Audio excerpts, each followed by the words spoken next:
അസ്സലാമു അലൈക്കും വറഹ്മത്തുള്ളാഹി. ബിസ്മില്ലാഹിർ റഹ്മാനിർ റഹീം. അൽഹംദുലില്ലാഹ് ഹംദൻ കസീറൻ ത്വയ്യിബൻ മുബാറകൻ ഫീ. അല്ലാഹുമ്മ സ്വല്ലി അലാ മുഹമ്മദിൻ വഅലാ ആലി മുഹമ്മദ് കമാ സ്വല്ലൈത അലാ ഇബ്രാഹിം വഅലാ ആലി ഇബ്രാഹിം വബാരിക് അലാ മുഹമ്മദിൻ വഅലാ ആലി മുഹമ്മദ് കമാ ബാറക്ത അലാ ഇബ്രാഹിം വഅലാ ആലി ഇബ്രാഹിം ഇന്നക ഹമീദും മജീദ്.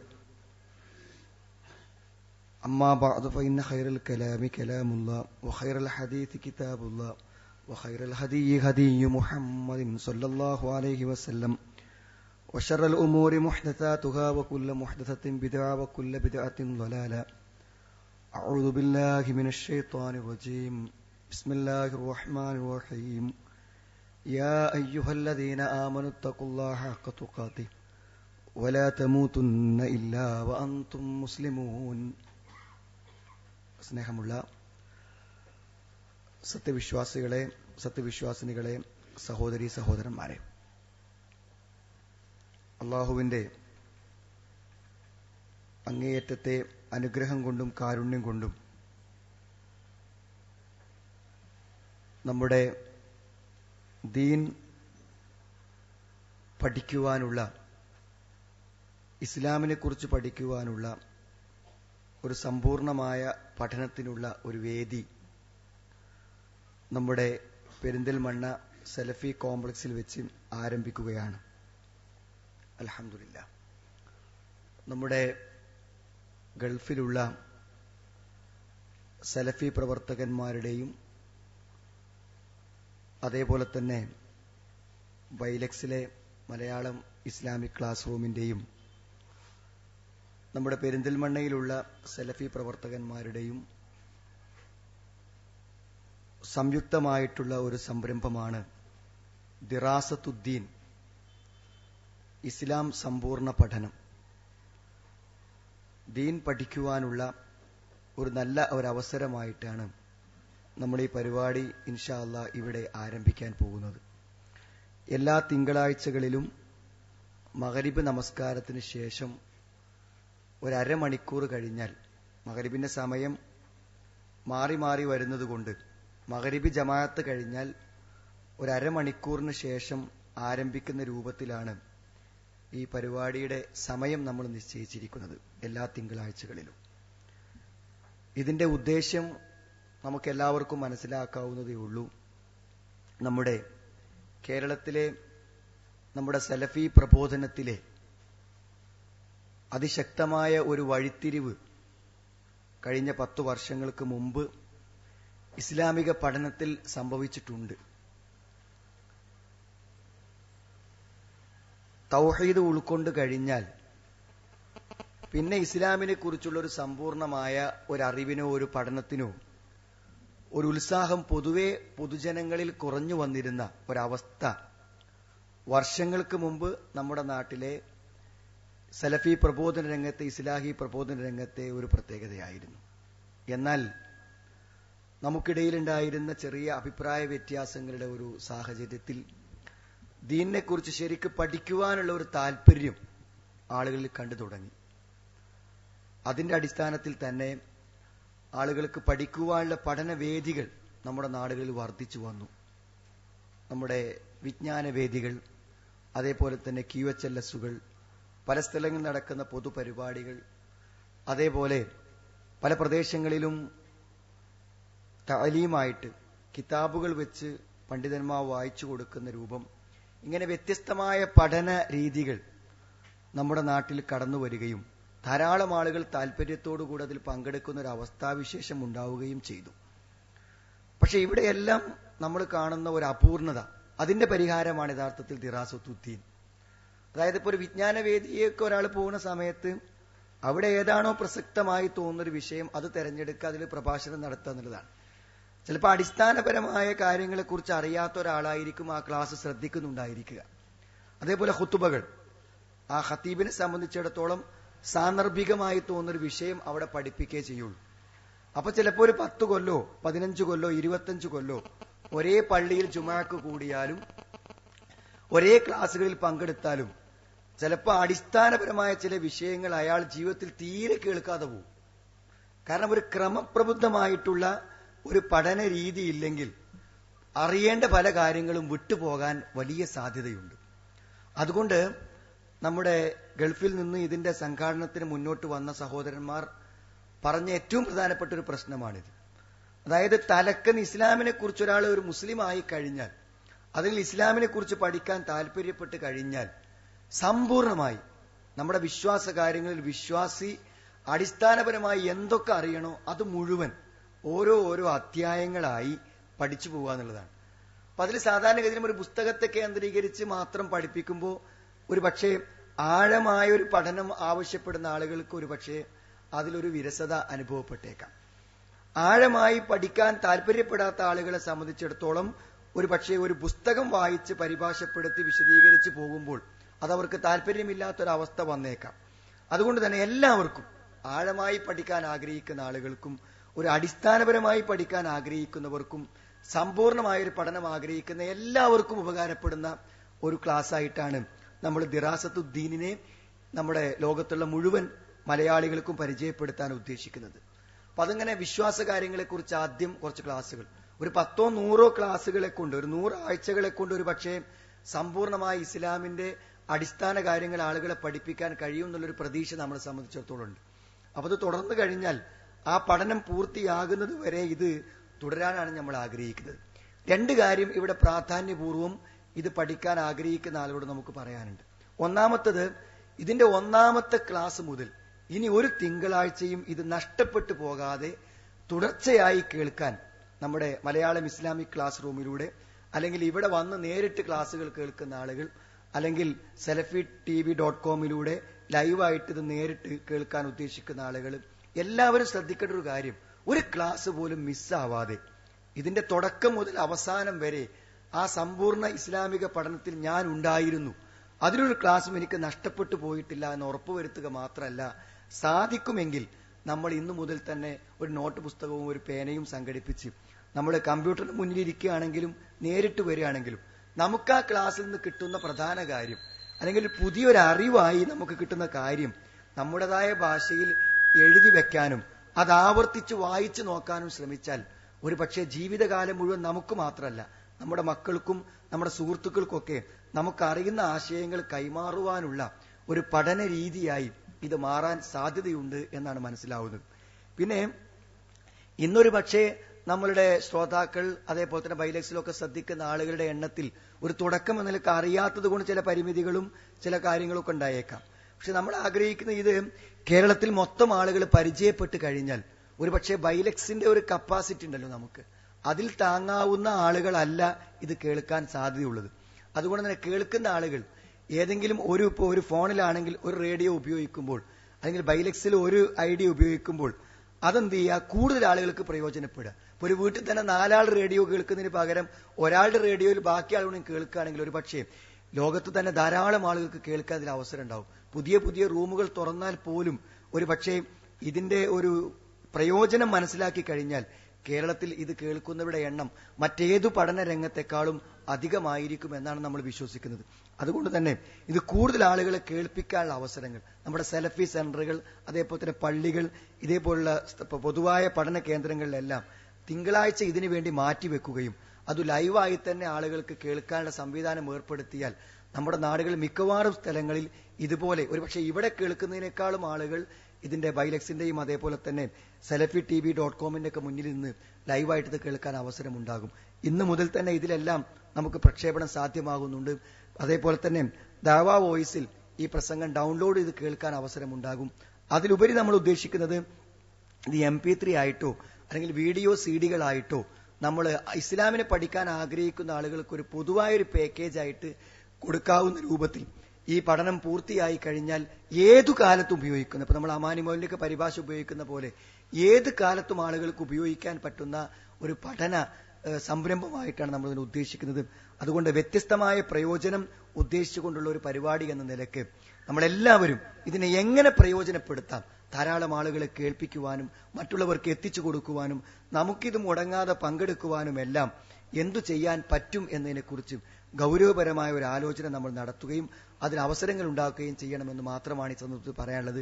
സഹോദരങ്ങളെ, പഠിക്കുക എന്ന് പറഞ്ഞാൽ സ്വർഗത്തിലേക്കുള്ള വഴി എളുപ്പമാകുക എന്നാണ് അർത്ഥം. നമ്മൾ പഠിക്കുന്നുണ്ടോ ആ പഠനത്തെ അനുസരിച്ചാണ് നരകത്തിന് രക്ഷപ്പെടാനും സ്വർഗത്തിലേക്ക് എത്താനും നമുക്ക് പറ്റുക. ഞാൻ ദീർഘിപ്പിച്ച് പറയുന്നില്ല. അബൂബക്കർ സലഫിയാണ് നമ്മുടെ ഈ ക്ലാസ് തുടങ്ങുന്നത്. നമ്മുടെ ഈ പഠന പരിപാടിയുടെ ആദ്യാവസാനം വരെ ഇൻഷാ അല്ലാഹ് അബൂബക്കർ സലഫി നമ്മുടെ കൂടെ ഉണ്ടാകും. അതിലുപരി നമ്മൾ മറ്റു പണ്ഡിതന്മാരെയും വ്യത്യസ്തമായ വിഷയങ്ങളിൽ പങ്കെടുപ്പിച്ചുകൊണ്ട് വിപുലീകരിക്കാൻ നമ്മൾ ഉദ്ദേശിക്കുന്നുണ്ട്. ഏതായിരുന്നാലും ഇതിന്റെ തുടക്കം നമ്മൾ തുടങ്ങുന്നതും അടുത്ത തിങ്കളാഴ്ചകളുടെ ക്ലാസ്സുകളിൽ ഇനിയുള്ള ക്ലാസ്സുകൾ എടുക്കുന്നതും അബൂബക്കർ സലഫിയാണ്. ഞാൻ ദീർഘിപ്പിക്കുന്നില്ല. ഒരു നല്ല സംരംഭമാണ് സഹോദരങ്ങളെ. എത്ര കാലം ഈ ക്ലാസിന്റെ ഭാഗമാകാൻ നമ്മുടെ ആയുസ്സും ജീവിതവും നമ്മൾ അനുവദിക്കുമെന്ന് നമുക്കറിയില്ല. പക്ഷെ ജീവിക്കുന്ന സമയം അത്രയും നമുക്കും നമ്മുടെ കുടുംബത്തിനും എല്ലാവർക്കും പ്രയോജനപ്പെടുന്ന ഒരവസ്ഥയായി ഇതിന് മുന്നോട്ട് കൊണ്ടുപോകണം. നിങ്ങളുടെ ആത്മാർത്ഥമായ പ്രവർത്തനങ്ങൾ ഇതിന് വേണം. അതിലുപരി ഇതിന്റെ നിങ്ങളുടെ പ്രാർത്ഥന, ആത്മാർത്ഥമായ പ്രാർത്ഥന ദീനെ ആളുകൾക്ക് എത്തിച്ചു കൊടുക്കാനുള്ള, ലോകത്ത് ഒരുപാട് കാലം നിലനിൽക്കാൻ ആഗ്രഹിക്കുന്ന ഒരു സംരംഭം എന്ന നിലയ്ക്ക് ഇത് ശരിയായ രൂപത്തിൽ നൽകാനും ഇതിൽ അബദ്ധങ്ങൾ വന്നു പോകാതിരിക്കുവാനും ഇത് ശരിയായ രൂപത്തിൽ മറ്റുള്ളവർക്ക് എത്തിച്ചു കൊടുക്കാൻ നമ്മുടെ ആധുനിക മീഡിയകൾ ഉപയോഗിക്കുവാനും നമുക്ക് എല്ലാവർക്കും ഇത് പഠിക്കുവാനുള്ള ഒരു നിരന്തര സൗഭാഗ്യം ഉണ്ടാകുവാനും എല്ലാം നമ്മൾ പ്രാർത്ഥിക്കണം. ഒരു പുതിയ സംരംഭം എന്ന നിലയ്ക്ക് ഇത് ഗൾഫിലും നാട്ടിലും വിദേശ രാജ്യങ്ങളിൽ എവിടെ ഇരിക്കുന്ന മലയാളികൾക്കും ഇസ്ലാമിനെ കുറിച്ച് പഠിക്കാനുള്ള ഒരു ദിവസമായി ഈ തിങ്കളാഴ്ച മാറുവാനും ഈ സമയം പ്രയോജനപ്പെടുത്തുവാനും നമ്മൾ എല്ലാവരും പരിശ്രമിക്കണം. അള്ളാഹു ഇത് പൂർണ്ണമായ പ്രയോജനം ലഭിക്കുന്ന ഒരു സൽക്കർമ്മമായി നമ്മളിന്ന് സ്വീകരിക്കുമാറാവട്ടെ. ക്ലാസ് എടുക്കുന്ന നമ്മുടെ പണ്ഡിതന്മാർക്കും ഇത് കേൾക്കുന്നവർക്കും എല്ലാവർക്കും നാളെ പരലോകത്ത് വലിയൊരു പ്രയോജനം ലഭിക്കുന്ന ഒരു സൽക്കർമ്മമായി തീരാൻ അള്ളാഹുവെ ഞങ്ങളെ നീ സഹായിക്കണമേ നാഥ. ഇത് പൂർത്തീകരിക്കുവാനും ഈ പഠനം പൂർണ്ണമായ ആളുകളിലേക്ക് എത്തിച്ചു കൊടുക്കാനുമുള്ള ഞങ്ങളുടെ ആഗ്രഹങ്ങളെ, ശ്രമങ്ങളെ നീ വിജയിപ്പിക്കണമേ രക്ഷിതാവേ. റബ്ബനാ ആതിനാ ഫിദ്ദുനിയാ ഹസന വഫിൽ ആഖിറതി ഹസനത വഖിനാ അദാബന്നാർ വൽഹംദുലില്ലാഹി റബ്ബിൽ ആലമീൻ. അല്ലാഹുമ്മ സ്വല്ലി അലാ മുഹമ്മദ്. ക്ലാസ് എടുക്കുന്നതിന് വേണ്ടി അബൂബക്കർ സലഫിയെ ക്ഷണിക്കും.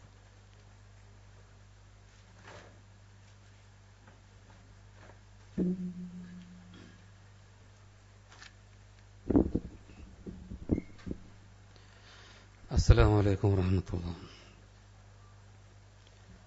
ഇന്നൽ ഹംദലില്ലാഹി നഹ്മദുഹു വനസ്തഈനുഹു വനുഅ്മിനു ബിഹി വനതവക്കലു അലൈഹി വനഊദു ബില്ലാഹി മിൻ ശുറൂരി അൻഫുസിനാ വമിൻ സയ്യിആതി അഅമാലിനാ. മൻ യഹ്ദിഹില്ലാഹു ഫലാ മുദില്ല ലഹു വമൻ യുദ്ലിൽ ഫലാ ഹാദിയ ലഹു വഅശ്ഹദു അൻ ലാ ഇലാഹ ഇല്ലല്ലാഹു വഅശ്ഹദു അന്ന മുഹമ്മദൻ അബ്ദുഹു വറസൂലുഹു. യാ അയ്യുഹല്ലദീന ആമനു തഖുല്ലാഹ ഹഖ്ക തുഖാതിഹി ولا تموتن إلا وأنتم مسلمون.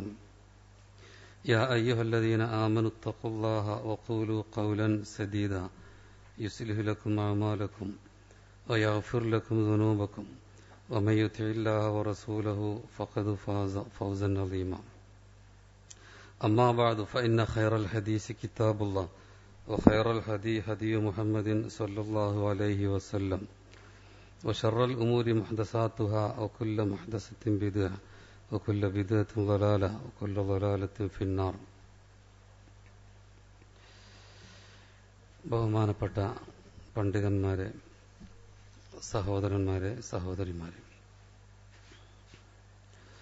ഇസ്ലാമിൻ്റെ വിഷയങ്ങളെപ്പറ്റി ഒരു പഠന പരിപാടിയുടെ തുടക്കത്തിലാണ് നമ്മൾ ഇപ്പോൾ ഉള്ളത്. ദിറാസത്തുദ്ദീൻ എന്നാണ് നമ്മളിതിന് പേര് കൊടുത്തിട്ടുള്ളത്. ദീൻ പഠനം എന്നാണ് അതിൻ്റെ അർത്ഥം. നമ്മുടെ ദീനിനെ പഠിക്കുക. അപ്പോൾ നമ്മുടെ ദീനിലുള്ള വിഷയങ്ങൾ പണ്ഡിതന്മാർ ഹെഡിങ്ങുകളായി തിരിച്ചിട്ടുണ്ട്. അപ്പോൾ ആദ്യം അതിൽ അഖായിദ് എന്ന് പറയും, വിശ്വാസകാര്യങ്ങൾ. അതുപോലെ ആദാബ്, നമ്മുടെ ദീനിലെ മര്യാദകളെപ്പറ്റി പറയുന്ന കാര്യങ്ങൾ. പിന്നെ അഖ്ലാഖ്, സ്വഭാവങ്ങൾ. അതുപോലെ ഇബാദാത്ത്, ആരാധനാ കാര്യങ്ങൾ, നമ്മൾ ചെയ്യുന്ന ആരാധനകളൊക്കെ. അതുപോലെ മുആമലാത്ത്, പെരുമാറ്റങ്ങൾ, മറ്റുള്ള ഇടപാടുകൾ. അങ്ങനെ തുടങ്ങി ഒട്ടേറെ വിഷയങ്ങളായി ഇത് തരംതിരിക്കപ്പെട്ടിട്ടുണ്ട്. അതിലേറ്റവും പ്രധാനപ്പെട്ട വിഷയം വിശ്വാസകാര്യങ്ങളായതുകൊണ്ട് ആദ്യം മുസ്ലിം പണ്ഡിതന്മാരൊക്കെ, ഈ വിഷയം ചർച്ച ചെയ്യുന്ന പണ്ഡിതന്മാർ, ഗ്രന്ഥങ്ങൾ എഴുതിയ പണ്ഡിതന്മാരൊക്കെ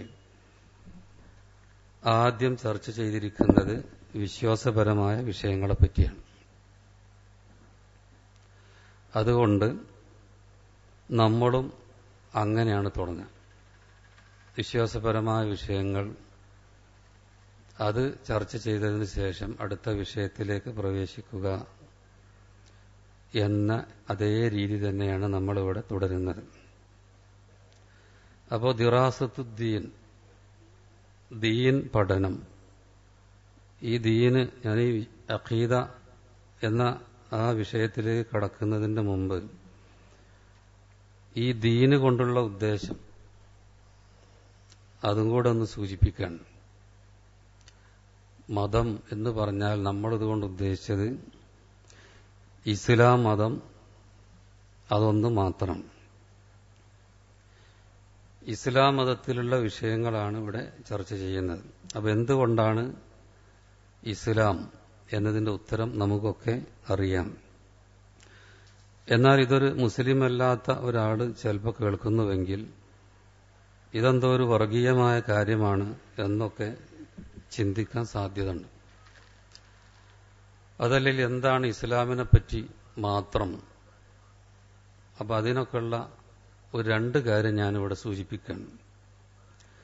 ഒന്ന്, അള്ളാഹുവിന്റെ അടുത്ത് സ്വീകാര്യയോഗ്യമായ മതം ഇസ്ലാം മാത്രമാണ് എന്ന് പരിശുദ്ധ ഖുർആനും അതിന്റെ വിശദീകരണമായ റസൂൽ സല്ലല്ലാഹു അലൈഹി വസല്ലമയുടെ ഹദീസുകളും എടുത്തു നോക്കിയാൽ നമുക്ക് കാണാൻ കഴിയും.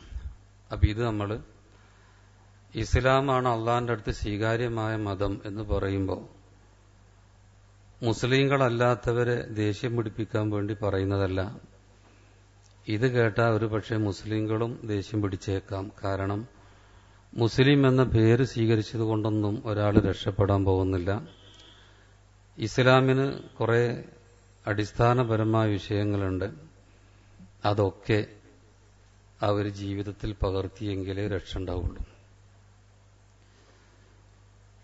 അപ്പൊ പരിശുദ്ധ ഖുർആൻ ഈ വിഷയത്തിൽ പറയുന്ന കാര്യം, ഇന്നദ്ദീന ഇൻദല്ലാഹിൽ ഇസ്ലാം, അള്ളാന്റെ അടുത്ത് സ്വീകാര്യമായ മതം ഇസ്ലാം മതം മാത്രം.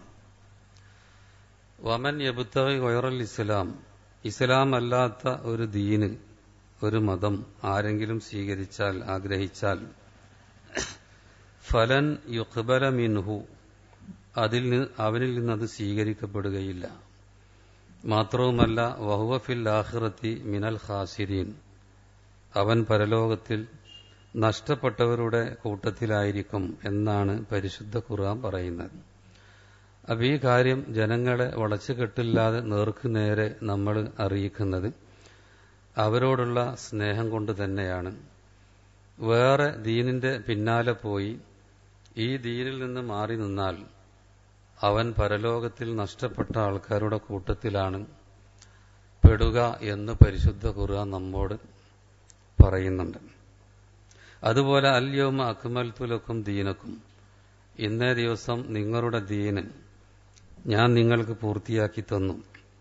വ അത്മംതു അലൈക്കും നിഅമതി, എന്റെ അനുഗ്രഹം ഞാൻ നിങ്ങളുടെ മേൽ പൂർത്തീകരിച്ച് തന്നിട്ടുണ്ട്. വ റളീതു ലക്കും അൽ ഇസ്ലാമ ദീന, ഇസ്ലാമിനെ നിങ്ങൾക്ക് ഞാൻ ദീനായി തൃപ്തിപ്പെട്ടിരിക്കുന്നു. പരിശുദ്ധ ഖുർആൻ സൂറത്ത് മാഇദ 3-ാമത്തെ വചനത്തിൽ അള്ളാഹു സൂചിപ്പിച്ച കാര്യമാണ്. അപ്പൊ അള്ളാഹിന്റെ അടുത്ത് തൃപ്തിപ്പെട്ട ദീന് ഏതാണെന്ന് ചോദിച്ചാൽ അത് മറ്റു മതങ്ങളല്ല. പല മതങ്ങളും ഇന്ന് പല പേരിലും അറിയപ്പെടുന്നുണ്ട്. അതൊന്നുമല്ല അള്ളാഹിന്റെ അടുത്ത് സ്വീകാര്യയോഗ്യമായത്. അള്ളാഹ് ഇസ്ലാം മാത്രമേ സ്വീകരിക്കുകയുള്ളൂ, അതേ അവൻ തൃപ്തിപ്പെട്ടിട്ടുള്ളൂ. ഈ കാര്യം പരിശുദ്ധ പ്രവാചകനും ഒരുപാട് സ്ഥലങ്ങളിൽ നമുക്ക് പറഞ്ഞു തന്നിട്ടുണ്ട്. അതിലുള്ള ഒരു വചനം മാത്രം ഞാനിവിടെ ശ്രദ്ധയപ്പെടുത്തുകയാണ്. വല്ലദീ നഫ്സി ബിയദിഹി, റസൂൽ സല്ലല്ലാഹു അലൈഹി വസല്ലം പറഞ്ഞു, എന്റെ ആത്മാവ് ആരുടെ കയ്യിലാണോ അവൻ തന്നെ സത്യം എന്ന് പറഞ്ഞാൽ അള്ളാഹുവാണ് സത്യം. ലാ യസ്മഉ ബി അഹദുൻ മിൻ ഹാദിഹിൽ ഉമ്മ, ഈ ഉമ്മത്തിൽപ്പെട്ട ആരെങ്കിലും, ഈ ഉമ്മത്ത് എന്നതുകൊണ്ട് ഉദ്ദേശിക്കുന്നത് അവിടെ റസൂൽ ഉദ്ദേശിക്കുന്നത് ഇന്ന് ജീവിച്ചിരിക്കുന്ന എല്ലാവരുമാണ്.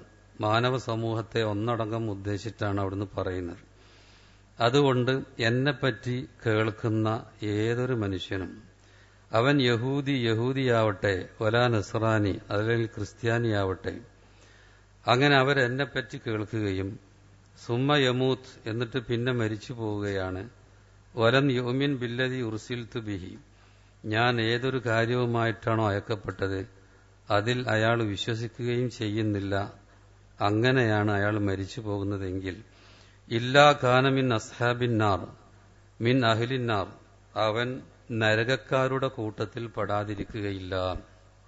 അതുകൊണ്ട് ഇസ്ലാമിനെ പറ്റി കേൾക്കുന്ന ഏതൊരു മനുഷ്യനും ആ ഇസ്ലാം സ്വീകരിച്ചിട്ടില്ല എങ്കിൽ അവൻ കാഫിറായിട്ടാണ് മരിച്ചു പോകുന്നത്, അവൻ നരകത്തിൽ തന്നെ എന്നാണ് ഇവിടെ റസൂൽ സല്ലല്ലാഹു അലൈഹി വസല്ലം പറഞ്ഞിട്ടുള്ളത്.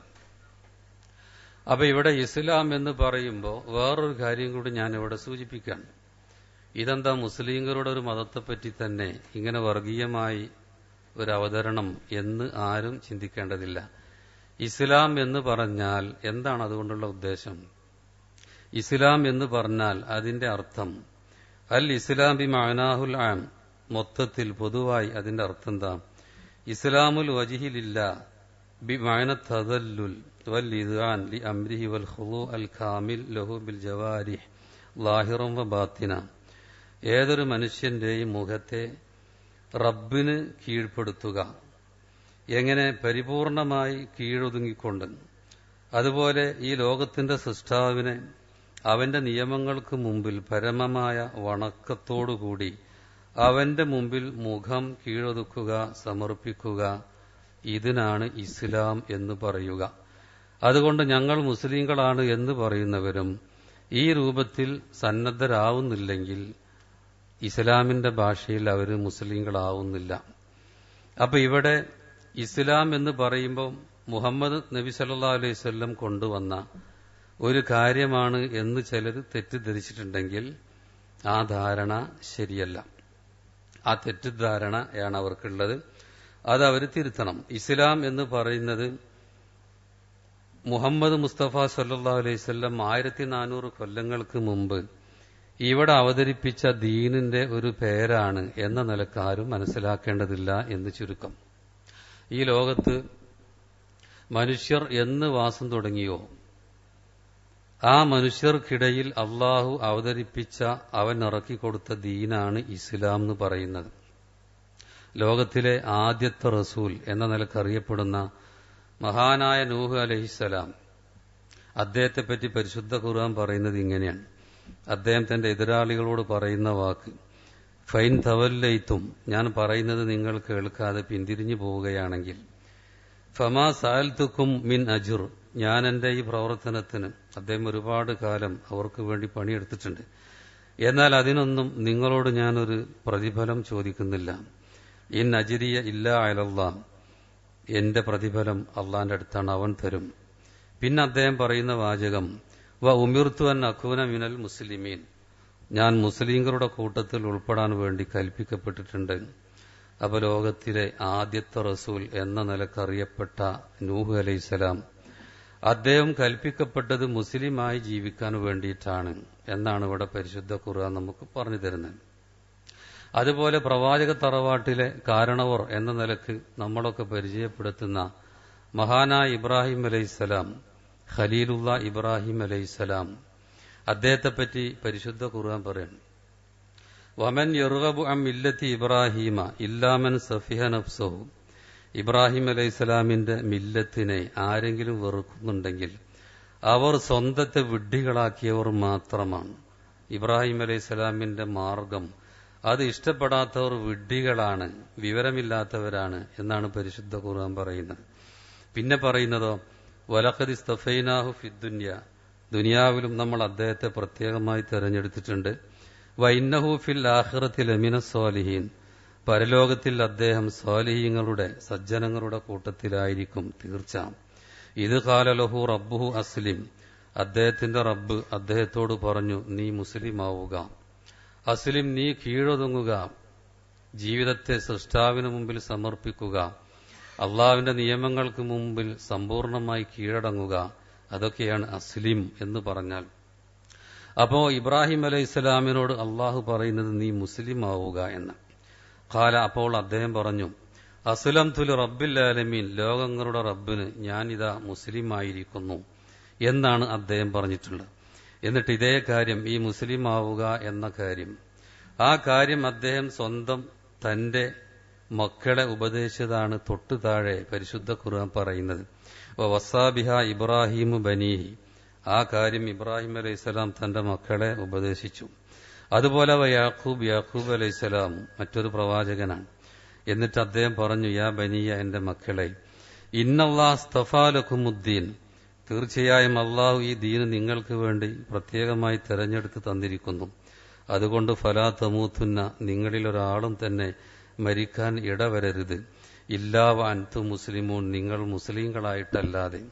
അപ്പൊ മുസ്ലിങ്ങളായിട്ടല്ലാതെ മരിക്കുന്ന ഒരു പ്രശ്നം ഒരാൾക്കുണ്ടാവരുത്. എന്നിട്ട് യാക്കൂബ് അലൈഹിസ്സലാം മരിക്കുമ്പോൾ അദ്ദേഹത്തിന്റെ മക്കളോടുള്ള വസിയത്തും തുടർന്ന് പരിശുദ്ധ ഖുർആൻ പറയാണ്, അം കുൻതും ശുഹദാ ഇത് ഹളറ യാക്കൂബൽ മൗത്ത്, യാക്കൂബ് അലൈഹിസ്സലാമിന് മരണം ആസന്നമായ സന്ദർഭത്തിൽ നിങ്ങൾ അവിടെ സാക്ഷികളായിരുന്നുവോ?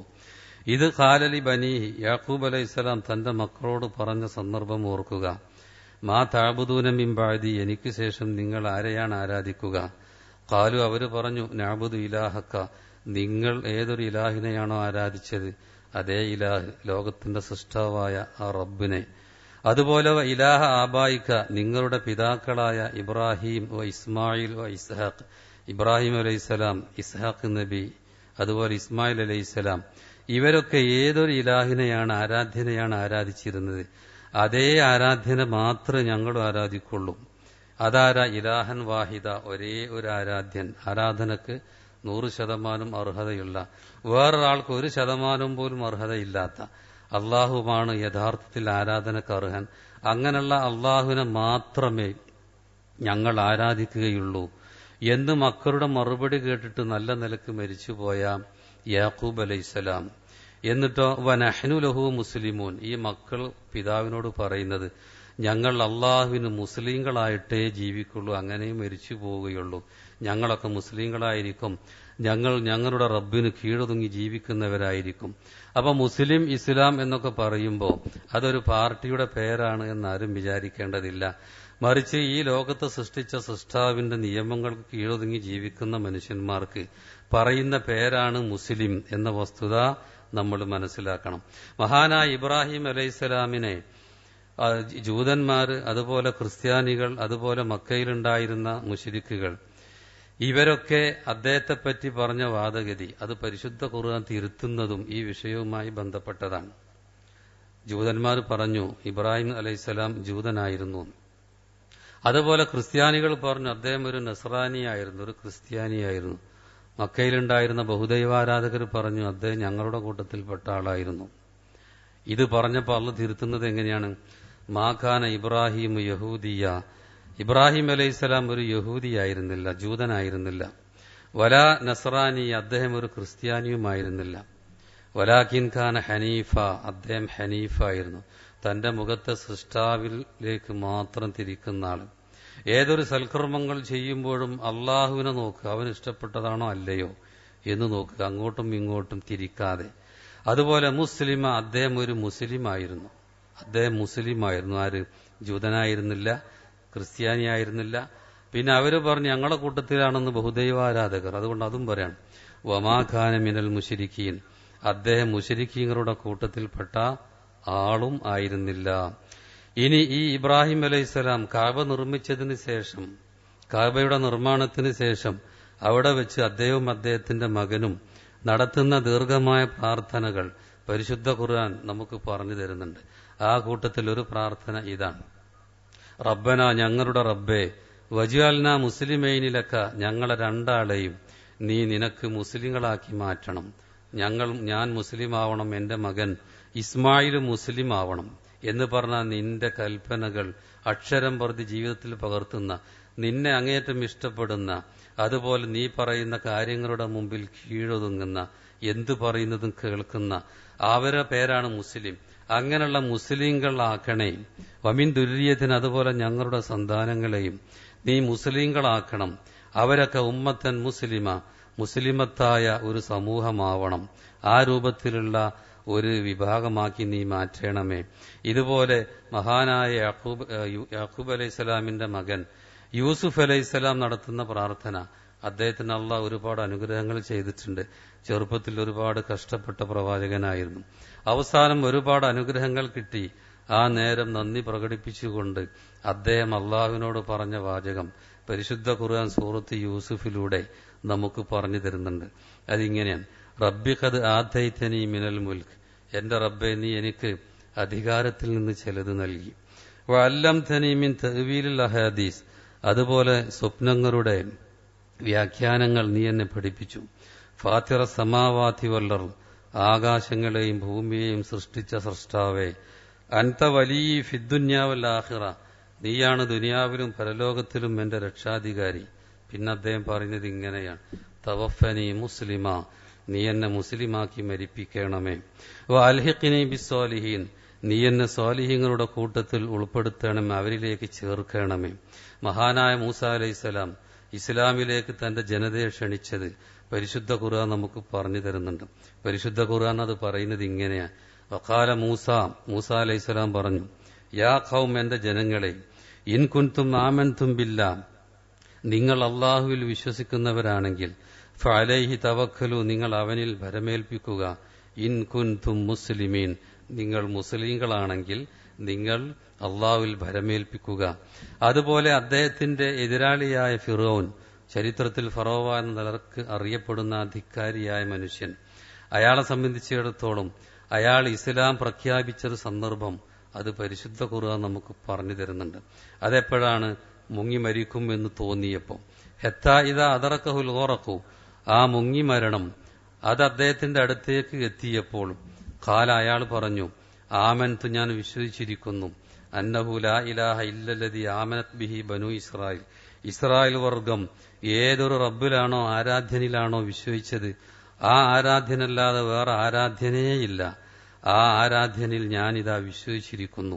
വ അന മിനൽ മുസ്ലിമീൻ, ഞാനും മുസ്ലിങ്ങളുടെ കൂട്ടത്തിൽ ഉൾപ്പെട്ടിട്ടുണ്ട്, ഞാൻ മുസ്ലിം ആയിട്ടുണ്ട്. രക്ഷപ്പെടാൻ വേണ്ടി അയാൾ പറയാം. അപ്പൊ ആൾക്കറിയാം മുസ്ലിം ആയാലേ രക്ഷപ്പെടുകയുള്ളൂ. അതുകൊണ്ട് അവസാനം അയാൾ പറഞ്ഞു നോക്കി, ഞാൻ ഇതാ മുസ്ലിം ആകുന്നു. പക്ഷേ മനുഷ്യന്റെ റൂഹ്, അവന്റെ ജീവൻ അവന്റെ ശരീരത്തിൽ നിന്ന് പോകുന്ന, അല്ലെങ്കിൽ ആത്മാവ് ശരീരത്തിൽ നിന്ന് പുറത്തു പോകുന്ന, അല്ലെങ്കിൽ ആത്മാവ് തൊണ്ടൻകുഴിയിൽ എത്തുന്ന നേരത്ത് മുസ്ലിം ആയിട്ടുണ്ടെന്നോ പശ്ചാത്തപിച്ചിട്ടുണ്ടെന്നോ പറഞ്ഞിട്ടൊരു പ്രയോജനമില്ല. അതിന്റെ മുമ്പ് ചെയ്യണം. ഒരുപാട് അവസരങ്ങൾ അയാൾക്ക് ഉണ്ടായിരുന്നു.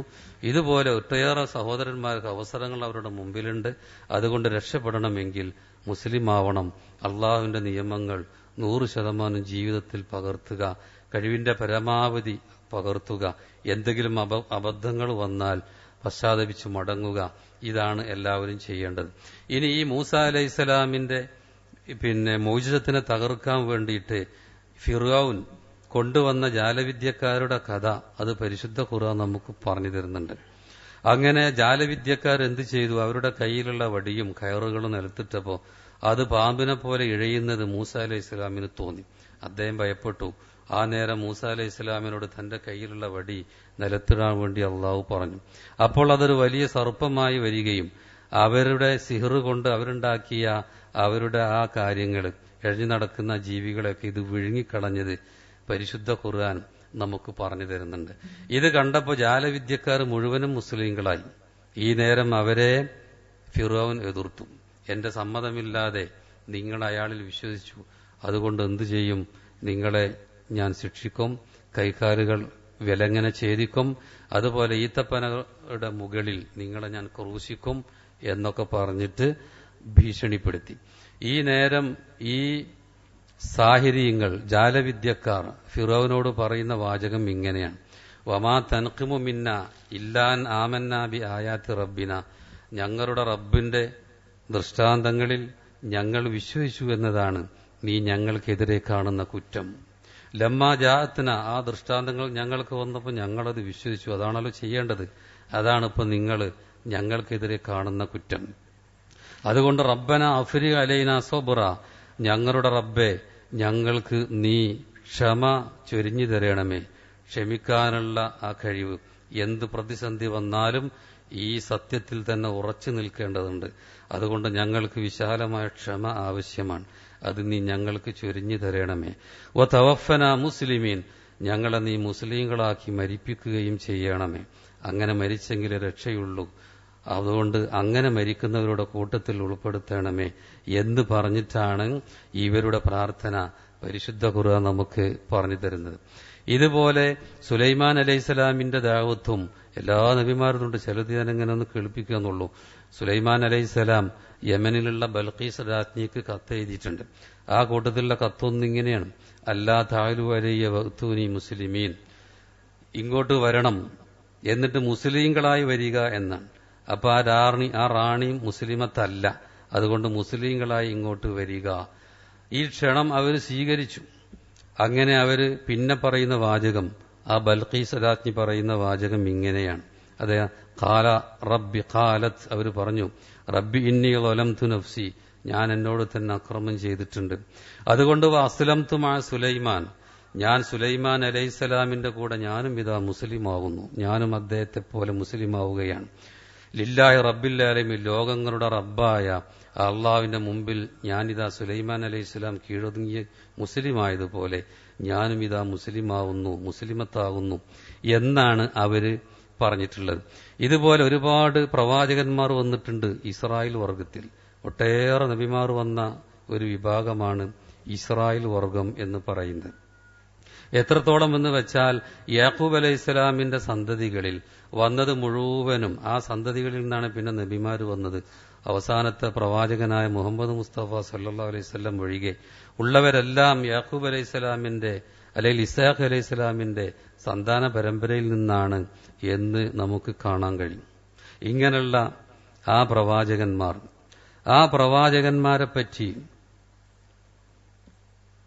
പരിശുദ്ധ ഖുർആൻ ഇങ്ങനെയാണ് പറയുന്നത്. സൂറത്ത് മാഇദ 44, ഇന്നാ അൻസൽന തൗറാത്ത, നമ്മൾ തൗറാത്ത് ഇറക്കി, ഫിഹ, അതിലുണ്ട്, ഹുദ, അതിൽ സന്മാർഗമുണ്ട്, വനൂർ, പ്രകാശമുണ്ട്, യഹ്കുമു ബിഹൻ നബിയൂന, അത് വെച്ചാണ് നബിമാർ വിധിക്കുക, തൗറാത്ത് വെച്ചിട്ട്.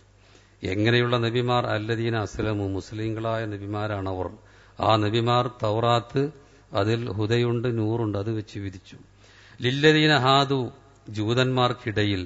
അപ്പോ ആ നബിമാരെ പറ്റിയും ഒന്നടങ്കം ഇസ്രായേൽ വർഗത്തിലെ പ്രവാചകന്മാരെ പറ്റി പറയാൻ, അവരൊക്കെ മുസ്ലിങ്ങളായിരുന്നു എന്നാണ് ഇവിടെ പരിശുദ്ധ ഖുർആൻ നമുക്ക് പറയുന്നത്.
ഈസാ അലൈഹിസ്സലാമിനെ പറ്റി പരിശുദ്ധ ഖുർആൻ പറയണം.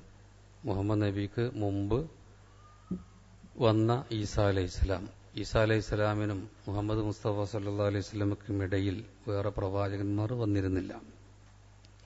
ഈ ഈസാ അലൈഹിസ്സലാം അദ്ദേഹവുമായി ബന്ധപ്പെട്ട വിഷയം പറയണം. വൈദ് ഔഹൈതു ഇലൽ ഹവാരിയീൻ, ഹവാരിയങ്ങളോട് നമ്മൾ വഹി നൽകിയ സന്ദർഭം ഓർക്കുക. മൂസ അലൈഹിസ്സലാമിനെ സഹായിച്ച ഒരു പ്രത്യേക വിഭാഗമാണവർ. അൻ ആമിനു ബി, നിങ്ങൾ എന്നിൽ വിശ്വസിക്കണം, വബി റസൂലി, എന്റെ ദൂതനിലും. ഖാലു, അവർ പറഞ്ഞു, ഹവാരിയങ്ങൾ പറഞ്ഞു, ആമന്ന, ഞങ്ങൾ വിശ്വസിച്ചിട്ടുണ്ട്, വഷ്ഹദ്, അതുകൊണ്ട് അള്ളാഹു നീ സാക്ഷ്യം വഹിക്കണം, ബി അന്നന മുസ്ലിമൂൻ, ഞങ്ങൾ മുസ്ലിങ്ങളാണ് എന്ന് സാക്ഷ്യം വഹിച്ചത്, അവർ സാക്ഷ്യം വഹിച്ചത് പരിശുദ്ധ ഖുർആൻ ഇവിടെ നമുക്ക് പറഞ്ഞു തരാണ്. അപ്പൊ ഏതായാലും ശരി, ഇങ്ങനെയുള്ള ലോകത്തുള്ള അമ്പിയാക്കൾ, അവരിൽ നിന്ന് ചിലതാണ് നമ്മളിവിടെ പറഞ്ഞത്. ഇനിയും ഒരുപാട് പ്രവാചകന്മാരുടെ പറയാനുണ്ട്. അപ്പൊ അതേ കാര്യം, അവരൊക്കെ ദഅവത്ത് നടത്തിയത് ഇസ്ലാമിലേക്കാണ്, അവരൊക്കെ മുസ്ലിങ്ങളായിരുന്നു. ഈ കാര്യം തന്നെയാണ് മുഹമ്മദ് നബിയും ചെയ്തിട്ടുള്ളത് എന്നർത്ഥം. ആ കാര്യത്തെപ്പറ്റി റസൂൽ സല്ലല്ലാഹു അലൈഹി വസല്ലം പറഞ്ഞത് ഇങ്ങനെയാണ്: അന ഔലൻ നാസി ബി ഈസ ഇബ്ൻ മറിയം, ഈസാ അലൈഹിസ്സലാമുമായി ഏറ്റവും ജനങ്ങളുടെ കൂട്ടത്തിൽ ഏറ്റവും ബന്ധമുള്ളത് ഞാനാണ്. അപ്പൊ ഈസാ നബി ക്രിസ്ത്യാനികളുടെ ഒരു പ്രവാചകൻ എന്ന നിലക്കല്ല, ഈസാ അലൈഹിസ്സലാമുമായി ഏറ്റവും ബന്ധമുള്ള ആള് ഞാനാണ്. ഫി ദുനിയാവൽ ആഖിറ, ദുനിയാവിലും പരലോകത്തിലും. ലൈസ ബൈനി വ ബൈനഹു നബി, എനിക്കും അദ്ദേഹത്തിനും ഇടയിൽ വേറൊരു പ്രവാചകൻ വന്നിട്ടില്ല. വൽ അംബിയ ഇഖ്വത്തുല്ലി അല്ലാത്ത്, എല്ലാ അമ്പിയാക്കന്മാരും വ്യത്യസ്ത ഉമ്മമാരിൽ നിന്ന് വന്ന സഹോദരന്മാരാണ്. ഉമ്മഹാത്തും ശത്ത, ഉമ്മമാർ വ്യത്യാസമുണ്ടെങ്കിലും ദീനുഹും വാഹിദ്, അവരുടെ ദീനൊക്കെ ഒന്നാണ്. അപ്പൊ ലോകത്തുള്ള നബിമാരുടെ ഒക്കെ അതേ ദീന് തന്നെയാണ് മുഹമ്മദ് നബിയിലൂടെ ഒടുക്കം അള്ള നമുക്ക് കൊണ്ടുവന്ന് തന്നിട്ടുള്ളത് എന്നർത്ഥം. ചിലതൊക്കെ ശരീഅത്തിന്റെ വിഷയത്തിൽ ചില്ലറ വ്യത്യാസങ്ങൾ ഉണ്ടാവാം.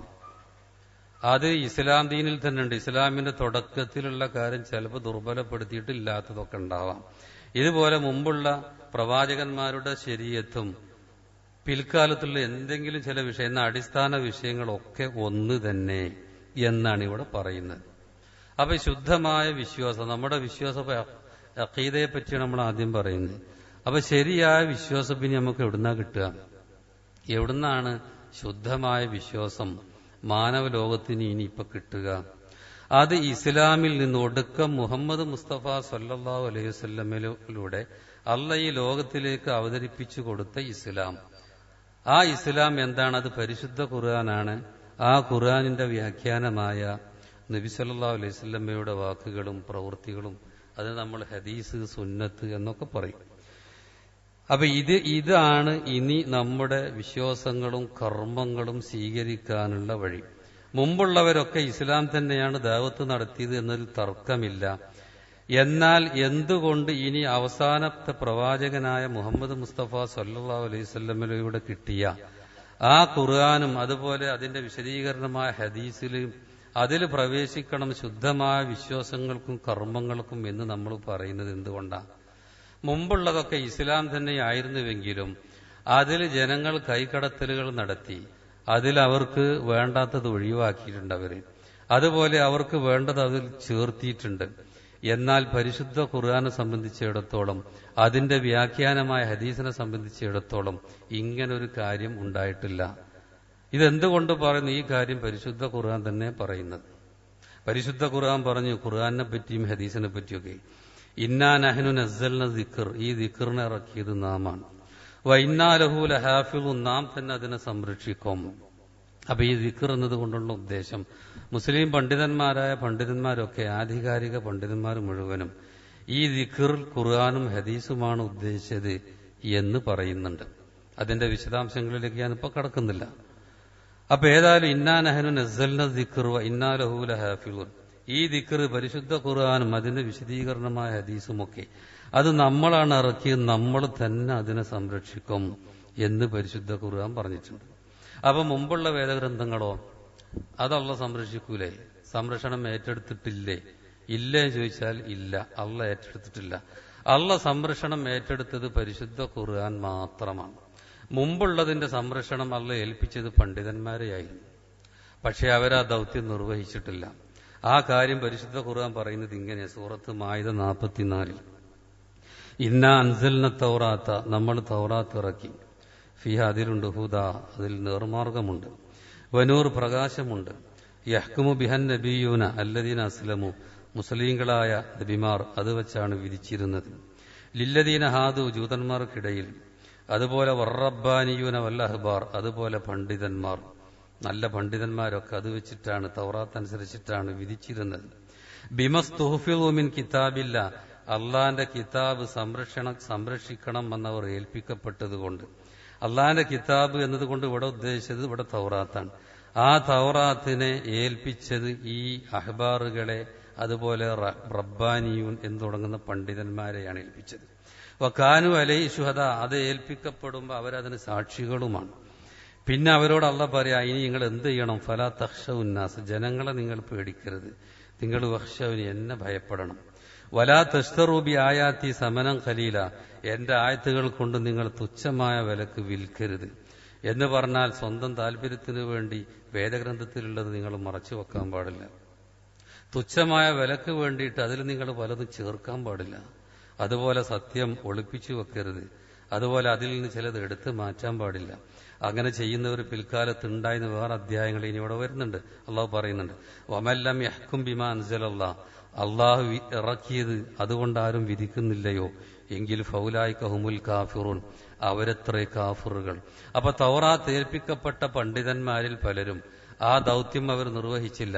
അവർ ജനങ്ങളെ ഭയപ്പെട്ടു, അള്ളാഹുവിനെ അല്ല അവർ ഭയപ്പെട്ടത്. സ്വാർത്ഥ താല്പര്യങ്ങൾക്ക് വേണ്ടി അവർ ദീനിനെ മാറ്റിമറിച്ചു. എന്നാൽ പരിശുദ്ധ ഖുർആനിൽ തൊട്ട് കളിക്കാൻ ഒരു കുട്ടിക്കും കഴിയില്ല. ഖുർആനും ഹദീസൊക്കെ ദുർവ്യാഖ്യാനം നടത്താം, പക്ഷെ ആ ദുർവ്യാഖ്യാനം നടത്തുന്നവരെ പിടികൂടാനും ഇന്ന് ഇസ്ലാം മതത്തിൽ എന്ന് പറഞ്ഞ മുഹമ്മദ് മുസ്തഫ സല്ലല്ലാഹു അലൈഹി വസല്ലമയിലൂടെ വന്ന ഈ പരിശുദ്ധ ഖുർആൻ തിരുസുന്നത്തും അതിനെ ആരെങ്കിലും ദുർവ്യാഖ്യാനം നടത്തിയാൽ അതൊക്കെ പിടികൂടാനുള്ള സംവിധാനമുണ്ട്. എന്നാൽ ഒരായത്ത് നമ്മുടെ വക അതിലേക്ക് ചേർക്കാൻ ഒരാൾക്ക് കഴിയില്ല, ഒരായത്ത് അതിൽ നിന്ന് എടുത്തു മാറ്റാൻ കഴിയില്ല. അതുപോലെ തന്നെയാണ് ഹദീസ് ഗ്രന്ഥങ്ങളും ഇവിടെ നമ്മുടെ മുമ്പിൽ തുറന്നു കിടക്കുകയാണ്. അതിലേക്കൊരു ഹദീസ് ഒരാൾക്ക് ഇനി എഴുതി ചേർക്കാൻ കഴിയില്ല. എന്നാൽ മുമ്പുള്ള വേദഗ്രന്ഥങ്ങൾ അങ്ങനെയായിരുന്നില്ല. അതുകൊണ്ട് ശുദ്ധമായ വിശ്വാസം മാനവലോകത്തിന് ഇനി എവിടെ നിന്ന് കിട്ടും എന്ന് ചോദിച്ചാൽ അതിന് ഏക ഉത്തരം അത് പരിശുദ്ധ ഖുർആനിൽ നിന്നും തിരുസുന്നത്തിൽ നിന്നും മാത്രമാണ്. ഈ അവസരത്തിൽ നമ്മുടെ സൗദി അറേബ്യയിലെ പണ്ഡിത സഭ അവരുടെ മുമ്പിൽ ചില പ്രശ്നങ്ങൾ ചോദ്യമായി വന്നു. അതിനവർ മറുപടി കൊടുത്തതും കൂടി സാന്ദർഭികമായി ഞാനിവിടെ സൂചിപ്പിക്കാൻ. എന്താ അവരുടെ മുമ്പിൽ വന്ന പ്രശ്നം എന്നറിയും? ഒന്ന്, അദ്ദഅവത്തു ഇലാ വഹദത്തിൽ അദിയാൻ, മതങ്ങളൊക്കെ ഒന്നാകാം, മതങ്ങളൊക്കെ പാടെ എല്ലാ ആശയങ്ങളും കൂട്ടി യോജിപ്പിച്ചിട്ട് ഒന്നാക്കിക്കൂടെ, എന്നാ പ്രശ്നങ്ങളൊന്നുമില്ലാതെ. എന്നാൽ എന്തെല്ലാം ദീന് ഇവിടെ ഉണ്ട്, ജൂതമതം, ക്രിസ്തുമതം, അങ്ങനെ പലതും ഉണ്ടല്ലോ. ഇതൊക്കെ എന്ത് ചെയ്യുക, ഒന്നാക്കുക. അതുപോലെ ബിനാ മസ്ജിദ് വ ഖനീസ വ മഅബദ് ഫി മുഹീത്ത് വാഹിദ്, അതുപോലെ ഒരൊറ്റ കോമ്പൗണ്ടിൽ തന്നെ പള്ളി, അതിനോട് ചാരി തന്നെ ക്രിസ്ത്യൻ പള്ളികൾ, അതുപോലെ ബഹുദൈവാരാധകരുടെ ആരാധനാലയങ്ങൾ, അങ്ങനെ ഏതൊക്കെ മതവിഭാഗങ്ങളുണ്ടോ അവരുടെയൊക്കെ പിന്നെ ആരാധനാലയം, അതൊക്കെ ഒരേ പ്രദേശത്ത് തന്നെ സ്ഥാപിക്കുക. എന്നാൽ അങ്ങോട്ടും ഇങ്ങോട്ടും എതിർക്കണ്ട, എല്ലാവരും ഐക്യത്തിൽ ജീവിക്കാം, ഇതല്ലേ നല്ലത്. അതുപോലെ തിബാഅത്തുൽ ഖുർആൻ വത്തൗറാത്ത് വൽ ഇൻജീൽ ഫീ ഖിലാഫിൻ വാഹിദ്, അതുപോലെ പരിശുദ്ധ ഖുർആനും അതുപോലെ തൗറാത്തും ഇൻജീലും ഇതൊക്കെ എന്ത് ചെയ്യാം, ഒരു പുസ്തകത്തിൽ തന്നെ അടിക്കുക. ഒരു പുസ്തകത്തിന്റെ ഒരു ഭാഗത്ത് ഖുർആൻ, അത് കഴിഞ്ഞാൽ പിന്നെ തൗറാത്ത്, ബൈബിൾ പഴയ നിയമം, പിന്നെ ബൈബിൾ പുതിയ നിയമം, ഇതൊക്കെ ഒരുമിച്ചായിക്കോട്ടെ. ഇതുപോലെ ഏതൊക്കെ ദീന് മതം ലോകത്തുണ്ടോ അവർക്കൊക്കെ ഇങ്ങനെ വേദഗ്രന്ഥങ്ങൾ, അവർ ആദരിക്കുന്ന ഗ്രന്ഥങ്ങളുണ്ടെങ്കിൽ അതൊക്കെ ഒരൊറ്റ പുസ്തകമായിട്ട്, അങ്ങോട്ടും ഇങ്ങോട്ടും പ്രശ്നം വേണ്ട, വിശാല മനസ്കതയല്ലേ അത് എന്ന രൂപത്തിൽ പലരും പറയുന്നുണ്ട്. എന്താണ് ഇതിനെപ്പറ്റിയുള്ള നിലപാട് എന്ന് സൗദി അറേബ്യയിലെ ആധികാരിക പണ്ഡിത സഭയുടെ മുമ്പിൽ ഈ ഒരു ചോദ്യം വന്നപ്പോ അവരതിന് മറുപടി കൊടുക്കുന്ന പ്രധാനപ്പെട്ട ഒന്ന് രണ്ട് കാര്യങ്ങൾ ഞാൻ പറയാം. ഇന്നൊരുപാട് മതങ്ങൾ ലോകത്തുണ്ടെങ്കിലും അതൊക്കെ ശരിക്കുള്ള ഇസ്ലാമിൽ നിന്ന് വ്യതിചലിച്ച് വേറെ പേരുകളിൽ വന്നതാണ് എന്ന് നമ്മൾ സൂചിപ്പിച്ചല്ലോ. ഏതായാലും ഈ ഒരു ആശയം ജനങ്ങളുടെ മുമ്പിൽ വന്നപ്പോ ഇതൊക്കെ കേൾക്കാനും തൽക്കാലം ജനങ്ങളെ സുഖിപ്പിക്കാനും ഒക്കെ ഉഷാറായിരിക്കും. പക്ഷേ ഒരു മനുഷ്യന്റെ ഭാവി നല്ല നിലക്കാവണം, അവന് പരലോകത്തിൽ നഷ്ടം വരരുത് എന്ന് മനുഷ്യനെ സ്നേഹിക്കുന്ന മനുഷ്യന് അവരെങ്ങനെയാണ് മറുപടി പറയുക എന്ന് സൗദി അറേബ്യയിലെ പണ്ഡിതന്മാരുടെ മറുപടി നമുക്ക് കിട്ടും. അവർ പറയാം, ഇന്നമിൻ ഉസൂലിൽ ഇത്തിഖാദി ഫിൽ ഇസ്ലാം, ഇസ്ലാമിന്റെ അടിത്തറ സിദ്ധാന്തങ്ങളിൽപ്പെട്ടതാണ്. വല്ലത്തി അജ്മാ അലൈഹൽ മുസ്ലിമൂൻ, അതുപോലെ മുസ്ലിങ്ങൾ അവർക്ക് ഇജ്മാ ഉണ്ട്, ഐക്യ കണ്ടേനെ, അവർ തീരുമാനത്തിലെത്തിയ അവർ ഉറപ്പിച്ച വിഷയം എന്തെന്നറിയങ്ങൾ, അന്നഹു ലാ യൂജദു അലാ വജ്ഹിൽ അർളി ദീനുൻ ഹഖ് സിവാ ദീനിൽ ഇസ്ലാം, ഇന്ന് ഭൂമുഖത്ത് സത്യദീൻ എന്ന നിലക്ക് ഒരേ ഒരു ദീന്, മതം മാത്രമേ ഉള്ളൂ, അത് ഇസ്ലാം മതമാണ്. വൈന്നവു ഖാത്തിമത്തുൽ അദിയാൻ, മതങ്ങളിൽ ഒടുക്കം വന്ന മതമാണത്. അതുകൊണ്ട് മുമ്പ് വന്ന ഇസ്ലാം ഓരോ വിഭാഗത്തിലേക്ക് അയക്കപ്പെട്ട പ്രവാചകന്മാരുടെ വന്ന ഇസ്ലാം, അതിനൊക്കെ വ്യതിചലനങ്ങൾ ആൾക്കാർ ഇടപെട്ടിട്ട് ഉണ്ടാക്കിയത് കൊണ്ട് ഒടുക്കം വന്ന ആ ദീനുണ്ടല്ലോ, ആ ദീന് മാത്രമാണ് സത്യദീന്. അതുകൊണ്ട് മറ്റുള്ളതെല്ലാം ഇപ്പൊ ദുർബലപ്പെട്ടിട്ടുണ്ട്. ഈ സത്യദീൻ നാസിഹുല്ലി ജമീമ ഖബുലഹു മിനൽ അദിയാൻ, അതിന്റെ മുമ്പ് വന്ന ദീനുകളെയൊക്കെ അത് ദുർബലപ്പെടുത്തിയിട്ടുണ്ട്.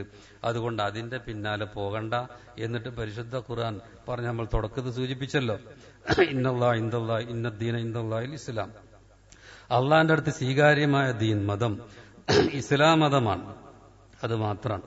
അതുപോലെ അല്യവും അക്മൽതു ലക്കും എന്ന് തുടങ്ങുന്ന സൂറത്ത് മാഇദയിലെ ആ വചനം അള്ളാഹു എന്ത് ചെയ്തിട്ടുണ്ട്, ഇസ്ലാമിനെ തൃപ്തിപ്പെട്ട് തന്നിട്ടുണ്ട്. അതുകൊണ്ട് മുഹമ്മദ് മുസ്തഫ സല്ലല്ലാഹു അലൈഹി വസല്ലമയിലൂടെ ഇന്ന് മാനവരാശിക്ക് കിട്ടിയ ആ ദീനല്ലാത്ത വേറൊരു ദീനിനെ പറ്റി ഒരു കുട്ടിയും ഇനി ചിന്തിക്കാൻ പാടില്ല. അതുപോലെ ഇന്നൽ ഖുർആൻ ഹുവ ആഖിറു കുതുബില്ല, പരിശുദ്ധ ഖുർആൻ അള്ളാഹ് ആകാശലോകത്ത് നിറക്കിയ ഒരുപാട് ഗ്രന്ഥങ്ങളിൽ ഒടുക്കത്തെ ഗ്രന്ഥമാണ്. വൈന്നവു നാസിഖുൽ കുല്ലി കിതാബ്, അതിന്റെ മുമ്പറക്കപ്പെട്ട ഏതെല്ലാം വേദഗ്രന്ഥങ്ങളുണ്ടോ അതിനെ മുഴുവനും അത് ദുർബലപ്പെടുത്തിയിട്ടുണ്ട്.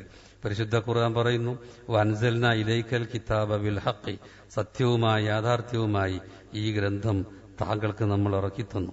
ഇത് മുസദ്ദിഖൽ ലിമാ ബൈന യദൈഹി, മുമ്പുള്ള വേദഗ്രന്ഥങ്ങളിൽ എന്തൊക്കെയാണ് അതിനെ സത്യപ്പെടുത്തുക, അതിലുള്ള സത്യങ്ങൾ വേണ്ടതെല്ലാം ഖുർആനിലുണ്ട്.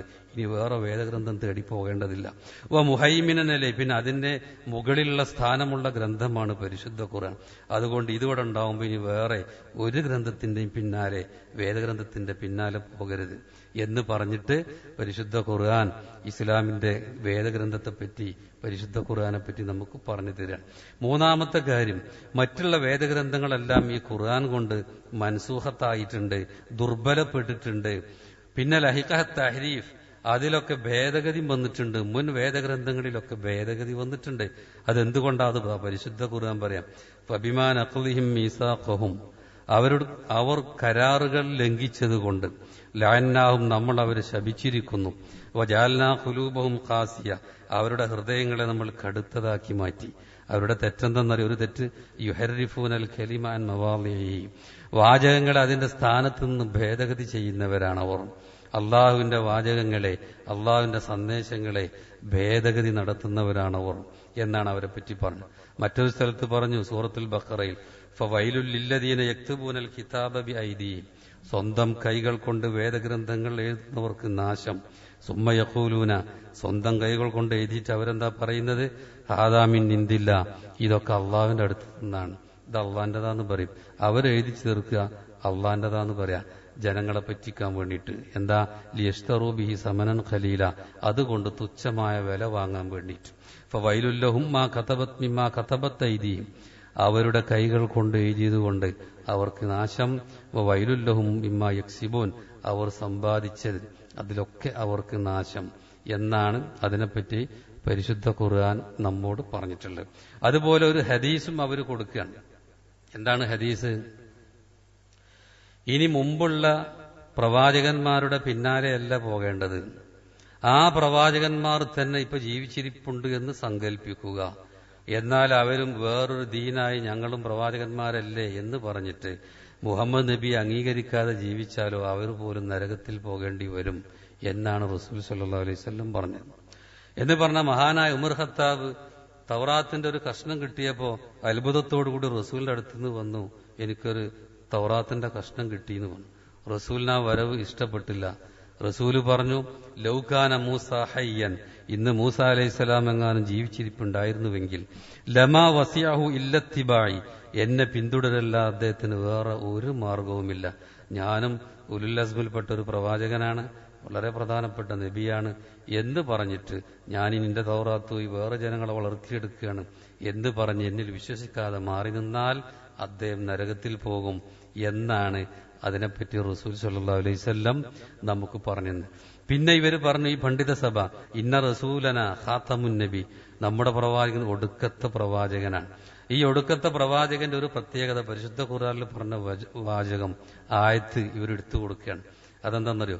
വൈദ് അഖദല്ലാഹു മീസാഖൻ നബീന, മുമ്പ് കഴിഞ്ഞു പോയ ഒരുപാട് നബിമാരുണ്ടല്ലോ, അവരോടൊക്കെ അള്ളാഹ് കരാറ് വാങ്ങിയ സന്ദർഭം ഓർക്കുക. ലമാ ആതൈതുക്കും മിൻ കിതാബി വഹിക്കുമ, നിങ്ങൾക്ക് നമ്മൾ വേദഗ്രന്ഥം നൽകിയിട്ടുണ്ട്, അതുപോലെ ഹിക്മത്ത് തന്നിട്ടുണ്ട്. സുമ്മ ജാഅക്കും റസൂലുൻ, ഇനി ശേഷം നിങ്ങൾക്കൊരു നബി വന്നാൽ, ഒടുക്കത്തെ റസൂലിനെ പറ്റി പറയുന്നത്. മുമ്പുള്ള നബിമാരോട് പറയാം, ഇനി ഒടുക്കം അന്ത്യപ്രവാചകൻ വരും. ആ പ്രവാചകൻ മുസദ്ദിഖുൽ ലിമാ മഅക്കും, നിങ്ങളുടെ കയ്യിലുള്ള സന്ദേശത്തെയൊക്കെ സത്യപ്പെടുത്തി വരുന്ന പ്രവാചകനാണ്.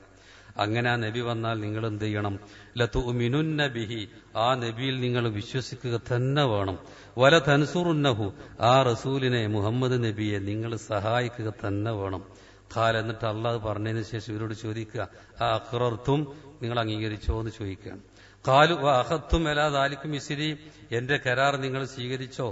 ഖാലു, എല്ലാ നബിമാരും പറഞ്ഞു, അഖ്റർ, ഞങ്ങൾ സമ്മതിച്ചിരിക്കുന്നു. ഞങ്ങളുടെ കാലത്ത് ആ പ്രവാചകൻ വന്നാൽ ഞങ്ങൾ ആ പ്രവാചകനെ സഹായിക്കും, ആ പ്രവാചകനെ വിശ്വസിക്കും. പക്ഷെ അവരുടെ കാലത്ത് ഒടുക്കത്തെ നബി വരില്ലല്ലോ, അതുകൊണ്ട് അവരെന്ത് ചെയ്യണം? അവരുടെ അണികളോട് പറയണം, പിൽക്കാലത്ത് മുഹമ്മദ് നബി വന്നാൽ എന്റെ അണികൾ അദ്ദേഹത്തിൽ വിശ്വസിക്കണം, ഞാൻ ഇന്ന നബിയുടെ ആളാണ്, മാറി നിൽക്കാൻ പാടില്ല. അങ്ങനെ നിന്നാൽ അപകടമാണ്. അതുകൊണ്ട് ഇനി മാനവരാശിക്ക് രക്ഷ കിട്ടണമെങ്കിൽ ഇസ്ലാമിന്റെ പ്രമാണമായ പരിശുദ്ധ ഖുർആൻ, ആ പരിശുദ്ധ ഖുർആന്റെ വ്യാഖ്യാനമായ ഹദീസുകൾ, മുഹമ്മദ് മുസ്തഫ സല്ലല്ലാഹു അലൈഹി വസല്ലം പറഞ്ഞ കാര്യം, അതിലൂടെ നമ്മൾ ശുദ്ധമായ വിശ്വാസങ്ങളും, അതിലെ ശുദ്ധമായ വിശ്വാസങ്ങളുള്ളൂ, അതിലെ ശുദ്ധമായ കർമ്മങ്ങളുള്ളൂ. അപ്പൊ രക്ഷ കിട്ടണമെങ്കിൽ, കലർപ്പില്ലാത്ത വിശ്വാസങ്ങളും കർമ്മങ്ങളും കിട്ടണമെങ്കിൽ ഇനി മാനവരാശിയുടെ മുമ്പിൽ ഏക മാർഗം അത് പരിശുദ്ധ ഖുർആനാണ്, അതുപോലെ തിരുസുന്നത്താണ് എന്ന വസ്തുതയാണ് ഇവിടെ നമുക്ക് വ്യക്തമാക്കപ്പെട്ടിട്ടുള്ളത്. ഇനി നമ്മുടെ വിഷയം അഖീദ, ആദ്യം അതാണ് തുടങ്ങുന്നത് പറഞ്ഞല്ലോ. ഒരുപാട് വിഷയങ്ങളുണ്ട് ഇസ്ലാമിൽ. ഇസ്ലാമിന്റെ വിഷയമാണ് നമ്മളിവിടെ ചർച്ച ചെയ്യുന്നത്. അതിൽ അഖീദ, വിശ്വാസം എന്ന് പറഞ്ഞാൽ വിശ്വാസമായി ഖുർആനിലും സഹിഹായ ഹദീസിലും എന്തൊക്കെ ഉണ്ടോ അതൊക്കെയാണ് നമ്മുടെ വിശ്വാസം. എന്തൊക്കെ വന്നിട്ടുണ്ടോ അതൊക്കെ നമ്മുടെ വിശ്വാസമാണ്. എന്നാൽ ആ വിശ്വാസ കാര്യങ്ങളുടെ തൂണുകൾ എന്ന നിലക്ക് അറിയപ്പെടുന്ന ചില അടിസ്ഥാന വിശ്വാസങ്ങളുണ്ട്. അത് പറഞ്ഞിട്ടാണ് നമ്മൾ തുടങ്ങുക. അത് 6 കാര്യങ്ങളാണ്. ആ കാര്യം ഇവിടെ റസൂൽ സല്ലല്ലാഹു അലൈഹി വസല്ലമയുടെ ഒരു ഹദീസിലൂടെ വിശദീകരിക്കുന്നത് ഇങ്ങനെയാണ്. ഒരിക്കൽ റസൂൽ സല്ലല്ലാഹു അലൈഹി വസല്ലം മദീനത്തെ പള്ളിയിലിരിക്കുമ്പോൾ ഒരു അപരിചിതനായ മനുഷ്യൻ വെള്ള വസ്ത്രമൊക്കെ ധരിച്ചിട്ട് വന്നു. ആർക്കും പരിചയമില്ല. തൊട്ടടുത്താണെങ്കിൽ അവർക്ക് പരിചയം ഉണ്ടാവും. അപ്പൊ ദൂരത്തുനിന്ന് വന്ന്, എന്നാലോ വിയർപ്പിന്റെ അടയാളങ്ങളൊന്നുമില്ല. അങ്ങനെ അദ്ദേഹം റസൂലിന്റെ അടുത്ത് വന്ന് ഇരുന്നിട്ട് പറഞ്ഞു, റസൂലിനോട് ഓരോ കാര്യം ചോദിക്കുകയാണ്. ആ കൂട്ടത്തിൽ ഒരു ചോദ്യം, മൽ ഈമാൻ, എന്താണ് ഈമാൻ? എന്താണ് ഈമാൻ? എന്താണ് വിശ്വാസം? ആ സമയം റസൂൽ എണ്ണിക്കൊടുത്തു വിശ്വാസത്തിന്റെ അടിത്തറകൾ. എന്താണത്? അൻ തുഅ്മിന ബില്ലാഹ്, താങ്കൾ അല്ലാഹുവിൽ വിശ്വസിക്കുക. വ മലായികത്തി, അവന്റെ മലക്കുകളിലും വിശ്വസിക്കുക. വ റുസുലി, അവന്റെ ദൂതന്മാരിലും വിശ്വസിക്കുക. വ കുത്തുബി, അവൻ ഇറക്കിയ വേദഗ്രന്ഥങ്ങളിലും വിശ്വസിക്കുക. വൽ യൗമിൽ ആഖിർ, പരലോകത്തിലും. അതുപോലെ വ തുഅ്മിൻ ബിൽ ഖദർ ഖൈരിഹി വ ശർരിഹി, അതുപോലെ വിധിയിലും അതിന്റെ ഖൈറിലും ഷെറിലും നീ വിശ്വസിക്കുക. അപ്പൊ ഈ 6 കാര്യങ്ങളാണ് ഇസ്ലാമിന്റെ അടിത്തറ വിശ്വാസങ്ങൾ എന്നർത്ഥം. ഈ കാര്യം പല സ്ഥലങ്ങളിലായി പരിശുദ്ധ ഖുർആൻ പറയുന്നുണ്ട്. 6ഉം ഒരു സ്ഥലത്ത് എണ്ണി പറഞ്ഞിട്ടില്ലെങ്കിലും ഈ കാര്യം പറയുന്നുണ്ട്. ആ കൂട്ടത്തിൽ ഒന്നിങ്ങനെയാ, ലൈസൽ ബിർറാൻ തുവല്ലു വുജൂഹക്കും ഖിബലൽ മശ്രിഖി വൽ മഗ്രിബ്, പുണ്യം എന്നത് നിങ്ങൾ നിങ്ങളുടെ മുഖത്തെ കിഴക്കോട്ടോ പടിഞ്ഞാറോട്ടോ തിരിക്കലല്ല. വലാകിന്നൽ ബിർറ, എന്നാൽ എന്താണ് പുണ്യം? അത് മൻ ആമന ബില്ലാ. അപ്പൊ പുണ്യം എന്ന നിലക്ക് അതിന്റെ ഏറ്റവും മുകളിലുള്ളത് ഇസ്ലാമിന്റെ സൽക്കർമ്മങ്ങൾ ഒരുപാടുണ്ട്. എന്നാലും മുകളിലുള്ള എല്ലാം ഒരേ തട്ടിലല്ല. ഏറ്റവും മുകളിലുള്ള പുണ്യം പറയാണ് ഇവിടെ. അതേതാണ്? മൻ ആമന ബില്ലാ, അള്ളാഹുൽ വിശ്വസിച്ചവൻ, വൽ യൗമിൽ ആഖിർ പരലോകത്തിലും, വൽ മലായികത്തി മലക്കുകളിലും, വൽ കിതാബി വേദഗ്രന്ഥത്തിലും, വന്നബീന പ്രവാചകന്മാരിലും. അപ്പൊ ഇവിടെ 5 കാര്യം പറഞ്ഞു, എണ്ണിപ്പറഞ്ഞു. പിന്നെ ഖലാ ഖദറിനെ പറ്റി സൂറത്ത് ഖമറിൽ 49-ാമത്തെ ആയത്ത്, ഇന്നാ കുല്ല ഷൈഇൻ ഖലഖനാഹു ബിഖദർ, എല്ലാ കാര്യവും നമ്മൾ സൃഷ്ടിച്ചുള്ളത് ഒരു കണക്കനുസരിച്ചിട്ടാണ്, ഒരു വിധി പ്രകാരമാണ് എന്ന് പറഞ്ഞു. അപ്പൊ നമ്മുടെ അഖീദയുടെ അടിത്തറയിൽപ്പെട്ട 6 കാര്യമാണ് പറഞ്ഞത്. ഈ അഖീദ നമ്മൾ കേൾക്കുന്നുണ്ടല്ലോ, ഇന്നാരുടെ അഖീദ എങ്ങനെയാണ്, മറ്റാരുടെ അഖീദ അങ്ങനെയാണ്. അതുകൊണ്ട് എന്താണ് ഈ അഖീദ? എന്താ ഈ അഖീദ എന്ന് പറഞ്ഞാൽ? അഖീദ എന്ന് പറഞ്ഞാൽ അഖായിദ് ഹിയൽ ഉമൂർ അല്ലത്തി തുസദ്ദിഖു ബിഹൻ നുഫൂസ്. അഖീദ എന്ന് പറയുന്നത് മനുഷ്യന്മാർ അവരുടെ ഹൃദയങ്ങളിൽ സത്യപ്പെടുത്തുന്ന കാര്യങ്ങൾ. വതകൂനി യഖീനൻ, അത് അവന്റെ ഹൃദയത്തിൽ ഉറപ്പായിരിക്കും. എങ്ങനെ? പിന്നെ അത് ലാ യുമാസിജുഹ റൈബ് വലാ ശക്ക്, അതിൽ യാതൊരു സംശയം ഉണ്ടാവില്ല. അപ്പൊ നമ്മുടെ ഹൃദയത്തിൽ നമ്മൾ ഉറപ്പിച്ച് സത്യം ചെയ്യുന്ന, സത്യപ്പെടുത്തുന്ന, യാതൊരു സംശയമില്ലാത്ത കാര്യം, യാതൊരു റൈബ്, ഒരു സംശയവുമില്ല, അങ്ങനെയുള്ള കാര്യമാണ് ഈ അഖീദ എന്ന് പറയുന്നത്. ഇങ്ങനെയുള്ള അഖീദ നല്ലതും ഉണ്ടാവും, മോശം ഉണ്ടാവും, രണ്ടും ഉണ്ടാവും. അല്ല അഖീദത്ത് സഹിയ, സഹിയായ അഖീദ എന്ന് പറഞ്ഞാൽ ഖുർആന്റെയും ഹദീസിന്റെയും പിൻബലമുള്ളതായിരിക്കും സഹിയായ വിശ്വാസം എന്ന് പറയണേ. അല്ലാതെയും പല വിശ്വാസങ്ങളും ഓരോരുത്തർക്കുണ്ട്. അത് ഇൻഷാ അല്ലാഹ് വേറെ വിഷയങ്ങൾ അവിടെ വരുന്നുണ്ട്. ഇനി ഇതിന്റെ ഭാഷാർത്ഥം പറയാം. അഖദ എന്നാണല്ലോ അതിന്റെ അടിത്തറ അഖീദന്റെ. അഖദൽ ഹബിൽ എന്ന് പറഞ്ഞാൽ കയറിനെ ശബ്ദ ബാളഹു ബി ബാൾ, ചിലതിനെ ചിലതുമായി കൂട്ടി പിന്നെ ഘടിപ്പിച്ചു എന്നാണ്. ശരിക്ക് കൂട്ടി ഘടിപ്പിക്കുക. നഖീൽ ഹല്ലി, അതിനെ അഴിക്കുന്നതിന്റെ നേരെ എതിര് കൂട്ടിക്കെട്ടുക. അപ്പൊ അതിനാണ് അഖീദ ഉണ്ട്. അപ്പൊ ചില കാര്യങ്ങൾ ഹൃദയവുമായി കൂട്ടിക്കെട്ടുക, പിന്നെ ഹൃദയത്തിൽ നിന്ന് അത് പോകൂല, അതുമായി നമ്മൾ ശരിക്ക് പിന്നെ റൈബോ സംശയം ഒന്നുമില്ലാത്ത രൂപത്തിൽ നമ്മുടെ മനസ്സിൽ രൂഢമൂലമൂയ കാര്യങ്ങളാണ് അഖീദ എന്ന് പറയുന്നത്. പരിശുദ്ധ ഖുർആൻ പറഞ്ഞു, ലാ യുആഖിദുല്ലാഹു ബിൽ ലഗ്വി ഫി ഐമാനിക്കും, നിങ്ങളുടെ സത്യം ചെയ്യലിൽ ചിലപ്പോൾ ചില വഴി വരില്ല, ഓർക്കാതെയൊക്കെ വല്ലാഹി എന്നൊക്കെ പറയും. ശ്രദ്ധിക്കാതെ അങ്ങനെ വന്നു പോയാൽ അതിനൊന്നും അല്ലാഹ് പിടികൂടൂല. എന്നാ അങ്ങനെ സത്യം ചെയ്യുമ്പോൾ വലാകിൻ യുആഖിദുക്കും ബിമാ അഖത്തുമുൽ ഐമാൻ, നിങ്ങൾ സത്യം ഉറപ്പിച്ച് ചെയ്തത്, അതാ അഖീദയിലുണ്ടാകും. അത് നമ്മൾ ഹൃദയവുമായി കൂട്ടിഘടിപ്പിച്ച് കെട്ടിയിട്ടിട്ട് അങ്ങനെ സത്യം ചെയ്തിട്ടുണ്ടാവും. അതിന് അല്ലാഹ് വെറുതെ വിടൂല, അത് നിങ്ങൾ സത്യം ചെയ്ത് പാലിക്കേണ്ട വേണ്ടിവരും, അല്ലെങ്കിൽ പിടികൂടും. അപ്പൊ ഈ അഖദ അല്ലെങ്കിൽ അഖീദ എന്നത് ഭാഷാപരമായി പണ്ഡിതന്മാർ ചർച്ച ചെയ്തതാണ്. അത് ഹൃദയത്തിൽ ശരിക്ക് ഒരു സംശയവുമില്ലാത്ത രൂപത്തിൽ നമ്മൾ ഉറച്ചു വിശ്വസിക്കുന്ന കാര്യമാണ്. ഇങ്ങനെയുള്ള അഖീദ അതിനെപ്പറ്റി ഇൽമിയാണ്, ഖൽബിയാണെന്ന് പറയാം. അതൊരു വൈജ്ഞാനിക മേഖലയാണ്, ഹൃദയവുമായി ബന്ധപ്പെട്ടതാണ്. അത് നമ്മുടെ പ്രവൃത്തിയുമായി ബന്ധമില്ല. ഏതിന്? ഈ അഖീദക്ക് പ്രവൃത്തിയുമായി ബന്ധമില്ല എന്ന് പറയുമ്പോൾ നമ്മൾ മനസ്സിലാക്കണം. അപ്പൊ ഇത് ഇസ്ലാമിന്റെ അഖീദ എന്ന് പറഞ്ഞാൽ നമ്മൾ എന്താണോ അഖീദ അത് അങ്ങനെ തന്നെ ഹൃദയവുമായി ബന്ധിപ്പിച്ചിട്ട് ഒരു സംശയവും പിന്നെ ഉണ്ടാകാൻ പാടില്ല. അപ്പൊ അഖീദ എന്ന് പറയാവുമ്പോൾ അതിന് അമലുമായിട്ട് ബന്ധമില്ല എന്ന്. ഇവിടെയാണ് നമ്മൾ അഖീദയും ഈമാനും തമ്മിലുള്ള വ്യത്യാസം മനസ്സിലാക്കേണ്ടത്. ഈമാൻ എന്ന് പറയുമ്പോൾ നമ്മൾ വിശ്വാസം എന്നാണ് സാധാരണ പറയാം. അഖീദ എന്ന് അറിയുമ്പോഴോ അപ്പോഴും വിശ്വാസം എന്നറിയും. അത് മലയാളത്തിന്റെ ഒരു തകരാറാണ്. ഇത് രണ്ടിന് കൃത്യമായൊരു പരിഭാഷ കൊടുക്കാൻ മലയാളത്തിൽ കഴിയാത്തത് കൊണ്ടാണ്. എന്നാൽ അമലുമായി ബന്ധിപ്പിക്കുകയാണ് ഈമാൻ. ഇവിടെയാണ് ഈമാനും അഖീദയും തമ്മിലുള്ള വ്യത്യാസം എന്ന് പണ്ഡിതന്മാർ പറയുന്നുണ്ട്. അപ്പൊ ഈമാൻ എന്ന് പറഞ്ഞാൽ എന്താണ്? ഇവിടെയൊക്കെ ഇപ്പൊ വിശ്വാസ കാര്യങ്ങൾ ഈമാൻ എന്ന് പറഞ്ഞാൽ തൂമിന ബില്ല, നീ അള്ളാഹുൽ ഈമാൻ കൊള്ളുക. ഈമാൻ എന്ന് പറയുമ്പോൾ നേരത്തെ പറഞ്ഞ ചില കാര്യങ്ങൾ നമ്മളെ ഹൃദയത്തിൽ കെട്ടിയിട്ട് ബന്ധിപ്പിച്ച് ഒരിക്കലും സംശയം ഉണ്ടാകാത്ത രൂപത്തിലാകും. ഖുർആനിലും ഹദീസിലും പറഞ്ഞ കാര്യം അത് മാത്രം മതിയോ? പോരാ. ഈമാൻ എന്ന് പറഞ്ഞാൽ എന്താ? അതിന് സലഫികൾ നൽകുന്ന വ്യാഖ്യാനം ഇങ്ങനെയാണ്, നിർവചനം. അൽ ഈമാൻ, ഈമാൻ എന്ന് പറഞ്ഞാൽ ഇഅ്തിഖാദും ബിൽ ജിനാൻ, ഹൃദയത്തിൽ വിശ്വാസം, ഹൃദയം കൊണ്ട് വിശ്വസിക്കൽ. വനുതുഖും ബിൽ ലിസാൻ, നാവ് കൊണ്ട് ഉച്ചരിക്കൽ. അമലും ബിൽ അർക്കാൻ, നമ്മുടെ അവയവങ്ങൾ കൊണ്ട് അമല് ചെയ്യൽ.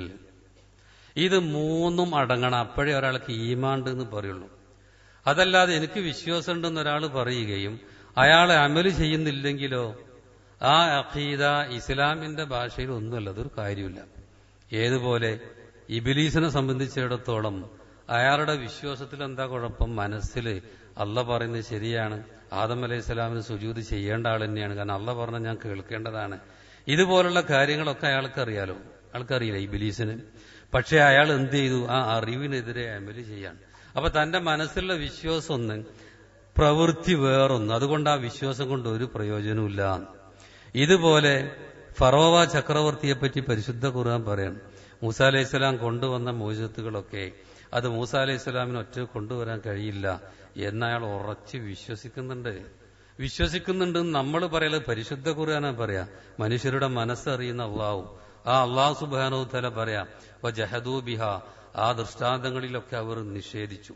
വസ്തൈഖനത്ഹാ അൻഫുസുഹും, എന്നാൽ അവരുടെ ഹൃദയങ്ങളിൽ അത് ഉറച്ച് വിശ്വസിക്കുന്നുണ്ട്. അവര് മൂസാ അലൈഹി സ്വലാമിലൂടെ വന്ന മോചത്തുകളൊക്കെ അത് അള്ളാഹുവിങ്കിൽ നിന്നാണ്, മൂസാ അലൈഹി സ്വലാം സത്യനബിയാണ് എന്നീ അവരുടെ മനസ്സിന്റെ ഉള്ളിലുണ്ട്. പക്ഷെ എന്തുകൊണ്ടാണ് നിഷേധിക്കുന്നത്? ളുൽമൻ വ ഉലൂവ, അക്രമം കൊണ്ടാണ്, അതുപോലെ ധിക്കാരം കൊണ്ടാണ്. അപ്പൊ ഈ ധിക്കാര മനസ്ഥിതി വരുമ്പോ മനസ്സിൽ 100% ഉറപ്പിച്ച് വിശ്വസിക്കുന്ന വിശ്വാസങ്ങൾക്കെതിരെ ആൾക്കാർ അമലെയും. അതുകൊണ്ട് ആ വിശ്വാസങ്ങൾക്ക് പ്രയോജനം ഉണ്ടാവില്ല. അതുപോലെ മൂസ അലൈഹി സ്വലാം അയാളോട് പറഞ്ഞു, ലഖദ് അലിംത മാ അൻസല ഹൗലായി ഇല്ലാ റബ്ബുസ് സമാവാതി വൽ അർദ്.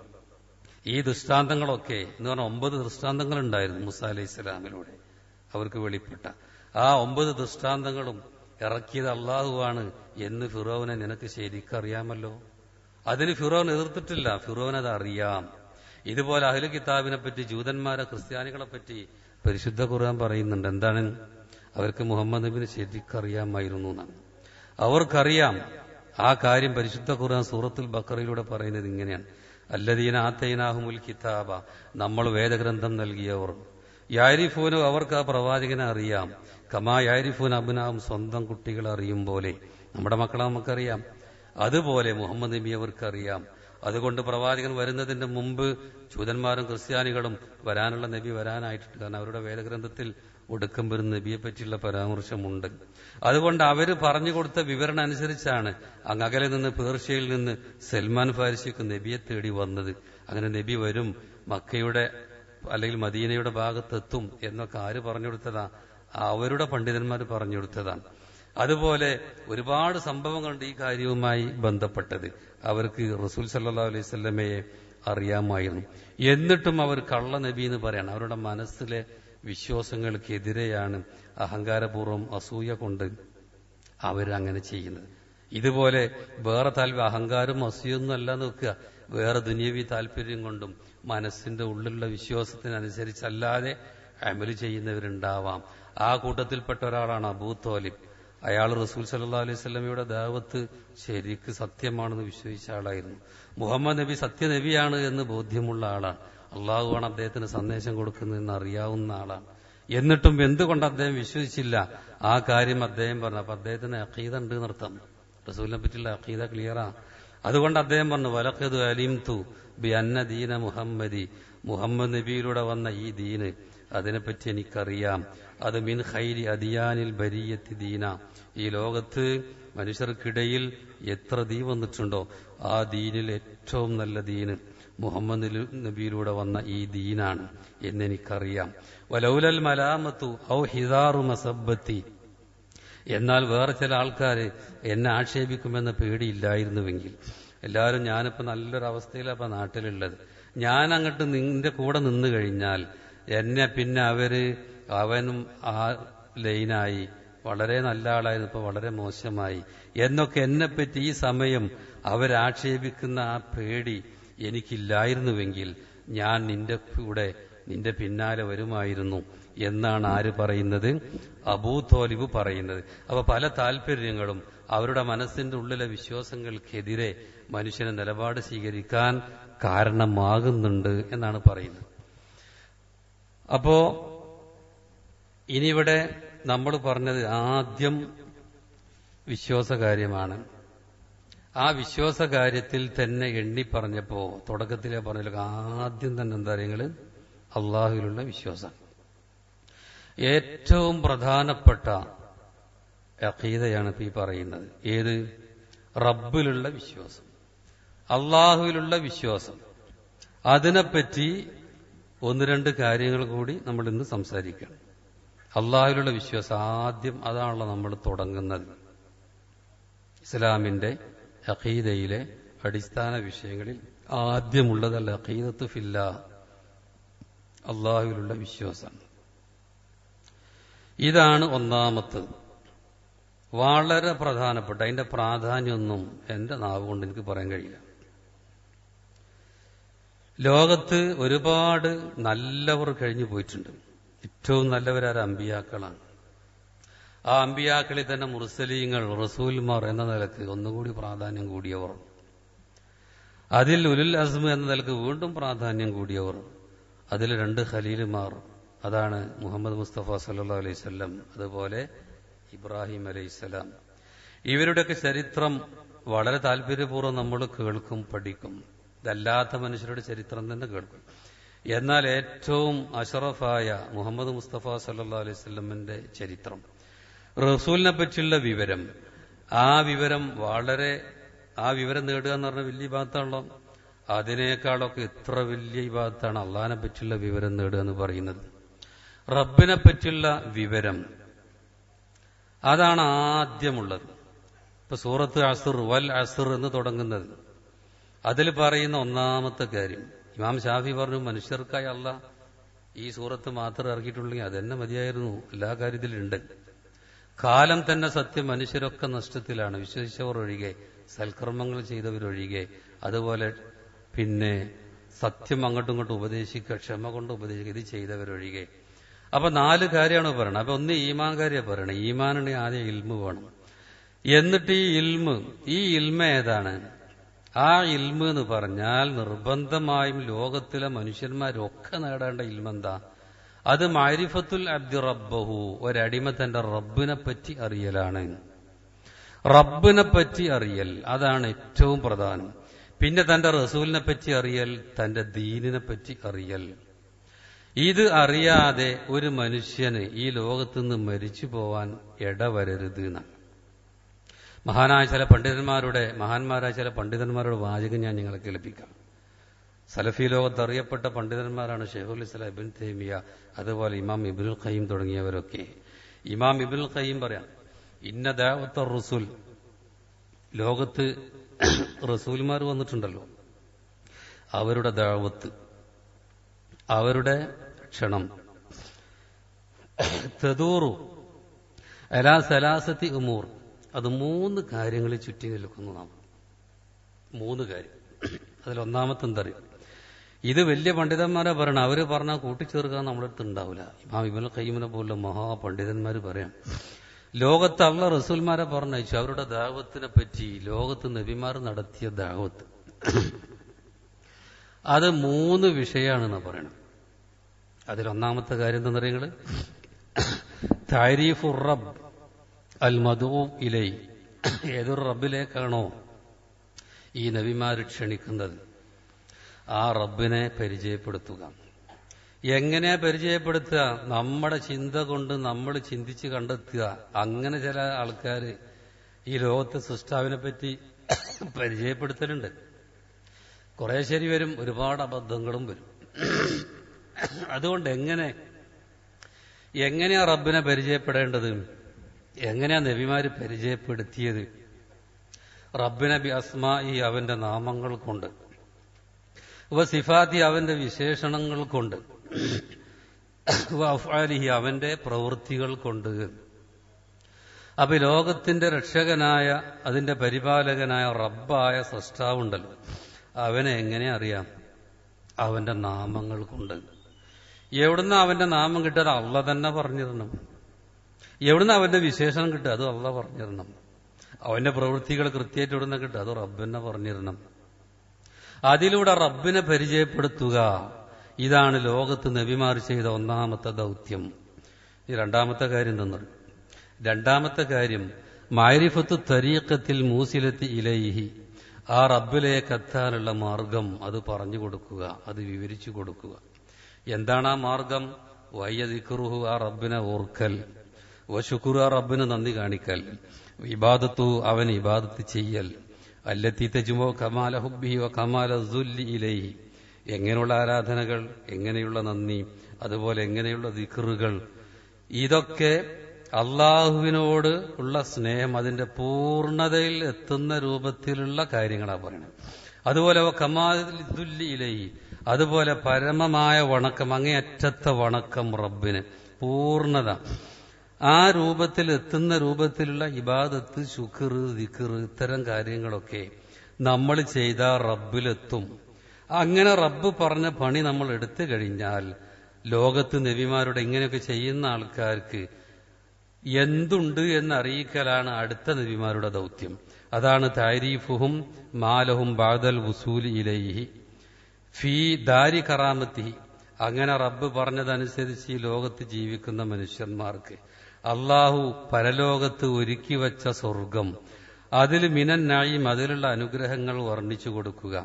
അല്ലദീ അഫ്ളലു, അനുഗ്രഹങ്ങളുടെ കൂട്ടത്തിലെ ഏറ്റവും ശ്രേഷ്ഠമായ അനുഗ്രഹം റിളാഹു എന്നും അള്ളാന്റെ തൃപ്തിയാണ്. നമുക്കൊരാൾ പലതും തോന്നും, അയാൾക്ക് തൃപ്തി ഇല്ലെങ്കിൽ നമുക്ക് അനുഗ്രഹങ്ങൾ കൊണ്ട് ഒരു മതിപ്പുണ്ടാവില്ല. എന്നാൽ സ്വർഗലോകം അത് അവർണ്ണനീയമാണ്.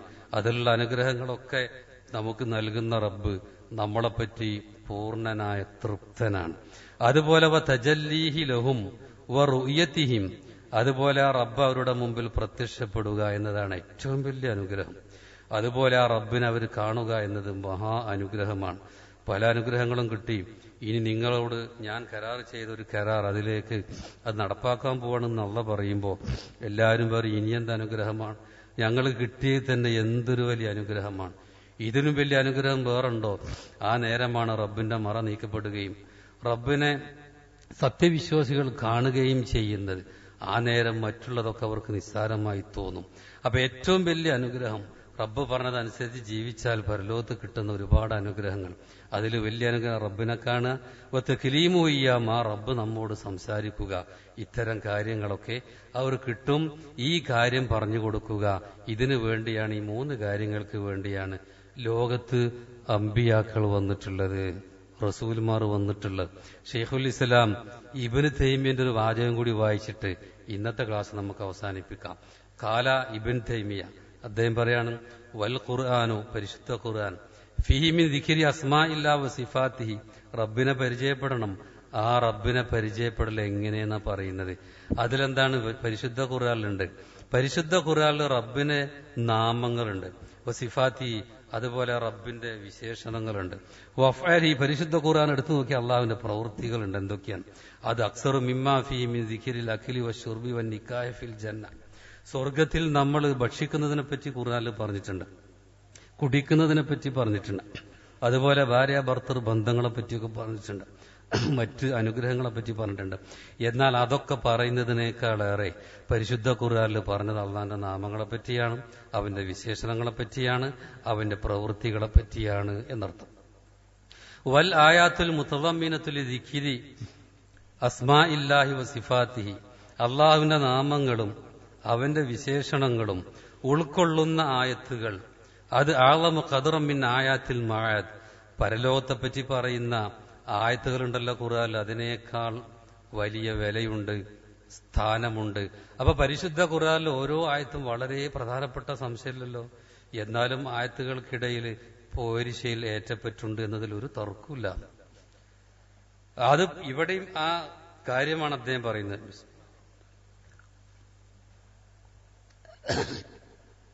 ഫഅഅ്ളമു ആയത്തിൻ ഫിൽ ഖുർആൻ, എന്നിട്ട് തെളിവ് സഹിതം വിശദീകരിച്ച് തരാണ്.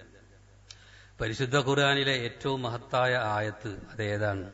അത് ആയത്തുൽ കുർസിയാണ്. ഇമാം മുസ്ലിം റിപ്പോർട്ട് ചെയ്തൊരു ഹദീസിലുണ്ട്, ഉബയ്യ് ഇബ്നു കഅബിനോട് റസൂലുള്ളാഹി ചോദിക്കുകയാണ്, അതദ്രി അയ്യ ആയത്തിൻ ഫി കിതാബില്ലാഹി അഅ്ളം, അള്ളാന്റെ കിതാബിൽ ഏതായത്താണ് ഏറ്റവും പ്രധാനപ്പെട്ടത്, ഏറ്റവും മഹത്തരമായത് എന്ന് നിനക്കറിയുമോ എന്ന് ചോദിച്ചു. ഉബയ്യ് പറഞ്ഞു, അല്ലാഹു ലാ ഇലാഹ ഇല്ലാഹുൽ ഹയ്യുൽ ഖയ്യൂം, ആ ആയത്താണ് എന്ന് പറഞ്ഞു. അപ്പോൾ റസൂൽ സല്ലല്ലാഹു അലൈഹി വസല്ലം അദ്ദേഹത്തിന് നെഞ്ചത്ത് കൂട്ടി അദ്ദേഹത്തെ അഭിനന്ദിച്ചു. ആ വിവരം അദ്ദേഹത്തിന് കിട്ടിയല്ലോ. അപ്പൊ ഈ ആയത്ത് എന്തുകൊണ്ടാണ് ഇത്ര പ്രാധാന്യം എന്നാണ് ഷെയ്ഖുൽ ഇസ്ലാം ഇബ്നു തൈമിയ്യ ചോദിക്കുന്നത്. ഇതിലെന്താ സ്വർഗത്തെപ്പറ്റി പറയുന്നുണ്ട്? ഇതിലില്ല. നരകമല്ല ഇതിലെ വിഷയം. അതുപോലെ ഈ ലോകത്ത് നമ്മളുമായി ബന്ധപ്പെട്ട വിഷയമൊന്നുമല്ല. പിന്നെയോ ഇതില് അള്ളാഹുവിനെ പറ്റിയാണ് ചർച്ച. അതുകൊണ്ടാണ് ഷെയ്ഖ് ഇബ്നു ഉസൈമീൻ അദ്ദേഹം ഇതിന്റെ തഫ്സീറിൽ പറയുന്നുണ്ട്, ഈ ഒരൊറ്റ ആയത്ത് അത് മുസ്തമിലത്തുനല അഷർജും 10 വചനങ്ങൾ ഇതിൽ ഉൾക്കൊള്ളുന്നുണ്ട്. കുല്ലു ജുംലത്തില്ല ഓരോ വാചകങ്ങളും ലഹാ മായനൻ അലീം മഹത്തായ അർത്ഥാണ്. ഒന്ന് അല്ലാഹു ലാ ഇലാഹ ഇല്ലാഹുവ, അതിപ്പോ ഞാൻ വിശദീകരിക്കുന്നില്ല, അതാണ് ഒരു വാചകം. അതുപോലെ അൽ ഹയ്യുൽ ഖയ്യൂം എന്ന 2, പിന്നെ ലാ തഖുദു സിനത്തും വലാ നൗം അതാണ് 3, ലഹു മാഫിസ് സമാവാതി വമാഫിൽ അർള് അതാണ് 4, പിന്നെ മൻ ദല്ലദി യശ്ഫഉ ഇൻദഹു ഇല്ലാ ബിഇദ്നി 5, യഅലമു മാ ബൈന ഐദിഹിം വമാ ഖൽഫഹും 6, വലാ യുഹീതുന ബിശൈഇൻ മിൻ ഇൽമി ഇല്ലാ ബിമാ ശാ അത് 7, അതുപോലെ വസിയ കുർസിയു സമാവാതി വൽ അർള് 8, 9 വലാ യഊദു ഹിഫ്ളുഹുമാ 10 വഹുവൽ അലിയ്യുൽ അലീം. എന്നിട്ട് ഈ ഒരൊറ്റ ആയത്തിൽ നിന്ന് 38 പാഠങ്ങൾ അദ്ദേഹം എടുക്കുന്നുണ്ട്. റബ്ബിന്റെ പേരുകൾ, അവന്റെ വിശേഷണങ്ങൾ ഇതടങ്ങിയതാണ്. അപ്പൊ അള്ളാഹുവിന്റെ നാമങ്ങൾ വിശേഷണങ്ങൾ അടങ്ങിയ ആയത്തുകൾക്ക് പരിശുദ്ധ ഖുർആനിലെ ആയത്തുകളിൽ ഏറ്റവും പ്രാധാന്യമുള്ളതാണ്. അതുപോലെ ഇബ്നു തൈമിയ്യന്റെ അടുത്ത വാചകം എന്താ നിങ്ങൾ, വഅഫ്ളലു സൂറത്തിൻ സൂറത്തു ഉമ്മിൽ ഖുർആൻ. ഒരു ആയത്തിനെ പറ്റി നമ്മൾ പറഞ്ഞു. ഇനി അധ്യായങ്ങൾ എടുത്താലോ പരിശുദ്ധ ഖുർആനിലെ ഏറ്റവും ശ്രേഷ്ഠമായ അധ്യായം അത് ഫാത്തിഹ സൂറത്താണ്. എന്തുകൊണ്ടാണത്? ഫാത്തിഹ സൂറത്തിനെ പറ്റി റസൂൽ സല്ലല്ലാഹു അലൈഹി വസല്ലം പറഞ്ഞു, ഇന്നഹു ലം യൻസിൽ ഫിത് തൗറാത്തി വലാ ഫിൽ ഇൻജീൽ, തൗറാത്തിലോ അതുപോലെ ഇൻജീലിലോ, വലാ ഫിസ് സബൂർ അതുപോലെ സബൂറിലോ, വലാ ഫിൽ ഖുർആൻ അതുപോലെ ഖുർആനിൽ തന്നെയും ഈ വേദഗ്രന്ഥങ്ങളിലൊന്നും മിസ്ല ഫാത്തിഹ സൂറത്തിന് സമാനമായ വേറൊരു അധ്യായം ഇറക്കപ്പെട്ടിട്ടേയില്ല. വഹിയ സബൂൽ മസാനി അതാണ് സബൂൽ മസാനി. അതുപോലെ വൽ ഖുർആനുൽ അലീം മഹത്തായ ഖുർആൻ. ഒരൊറ്റ സൂറത്തിനെന്നാൽ മഹത്തായ ഖുർആൻ എന്നാണ് റസൂൽ സല്ലല്ലാഹു അലൈഹി വസല്ലം പേര് പറഞ്ഞിട്ടുള്ളത്. അല്ലദീ ഊതീതുഹു ഞാൻ എനിക്ക് കിട്ടിയ മഹത്തായ ഖുർആനാണ് ഈ ഫാത്തിഹ സൂറത്ത്. ഇതിൽ എന്താ വിഷയം? റബ്ബിനെ പറ്റിയാണ്. അൽഹംദുലില്ലാഹി റബ്ബിൽ ആലമീൻ. അപ്പൊ റബ്ബുൽ ആലമീനാണ്, റഹ്മാനാണ്, റഹീമാണ്. ഇതിങ്ങനെ എടുത്തു നോക്കിയാൽ കാണാൻ കഴിയും. റബ്ബിനെ പറ്റി, അവന്റെ നാമങ്ങളെപ്പറ്റി, അവന്റെ വിശേഷണങ്ങളെപ്പറ്റി പറയുന്ന അധ്യായങ്ങൾക്കും അതുപോലെ പിന്നെ ആയത്തുകളുമൊക്കെ മറ്റ് ആയത്തിനേക്കാൾ വലിയ പ്രാധാന്യമുണ്ട്. അപ്പൊ റബ്ബിനെ അറിയൽ അത്ര പ്രധാനപ്പെട്ട വിഷയമാണ്. നമുക്കറിയാം സൂറത്തുൽ ഇഖ്ലാസ് ഖുൽ ഹുവല്ലാഹു അഹദ്, റസൂൽ സല്ലല്ലാഹു അലൈഹി വസല്ലം അതിനെപ്പറ്റി പറഞ്ഞിട്ടുള്ളത് പരിശുദ്ധ ഖുർആന്റെ 1/3 സമം എന്നാണ്. സൂറത്തുൽ ഇഖ്ലാസിൽ പരലോകത്തെ പറ്റി പരാമർശമല്ല, അവിടെ മനുഷ്യന്മാർ അനുഭവിക്കുന്ന സുഖങ്ങളെ പറ്റിയല്ല, മറിച്ച് റബ്ബിനെ പറ്റി പരിചയപ്പെടുത്തലാണ്. അതുകൊണ്ട് ഒരു കാര്യം കൂടി, ഒരു വാചകം കൂടി, ഇമാം ഇബ്നുൽ ഖയ്യിമിന്റെ വാചകം, മസാഖീന അഹ്ലി ദുനിയ, ഈ ദുനിയാവിലെ പാവങ്ങൾ ആരാണ്? 5 പൈസക്ക് വകയില്ലാത്തവരല്ല, അല്ലെ 4 കവലുകളിൽ അവിടെ കടന്നുറങ്ങുന്ന ആൾക്കാരല്ല, അതിൽ വീടില്ലാത്തവനല്ല. ഈ ദുനിയാവിലെ പാവങ്ങൾ മിസ്കീനുമാരാരാന്നറിയോ? ഖറജൂ മിന്ന, അവർ ഈ ദുനിയാവിലേക്ക് വന്നു, എന്നിട്ട് ദുനിയാവിൽ നിന്ന് മരിച്ചു പോവാൻ. വമാദാഖു അത്യബമാ ഫീഹ, ഈ ദുനിയാവിലുള്ള ഏറ്റവും നല്ലത് ആസ്വദിക്കാതെ മരിച്ചു പോകുന്നവർ, അവരത്ര ഈ ദുനിയാവിലെ ഏറ്റവും പാവങ്ങൾ. ആ നേരം അദ്ദേഹത്തോട് ചോദിച്ചു, വമാ അത്യബമാ ഫീഹ, ഈ ദുനിയാവിലെ ഏറ്റവും ഭംഗിയുള്ളത്, ഏറ്റവും നല്ലത്, ആസ്വാദ്യകരം അതേതാണ്? അപ്പൊ അദ്ദേഹം പറഞ്ഞു, മഅരിഫത്തുൽ, അത് റബ്ബിനെ അറിയലാണ്. വ മഹബ്ബത്തു, അവനെ സ്നേഹിക്കലാണ്. വൽ ഉൻസുബി ഖുർബി, അല്ലാഹ് സമീപസ്ഥനാണ് എന്ന നിലക്കുള്ള മനസ്സിന്റെ ഇണക്കണ്ടല്ലോ. വശൗഖ് ഇലാ ലിഖാഹി, ആ റബ്ബിനെ കണ്ടുമുട്ടാനുള്ള താല്പര്യം. അപ്പൊ ഈ റബ്ബിനെ അവന്റെ നാമങ്ങളിലൂടെ വിശേഷണങ്ങളിലൂടെ അറിയാം.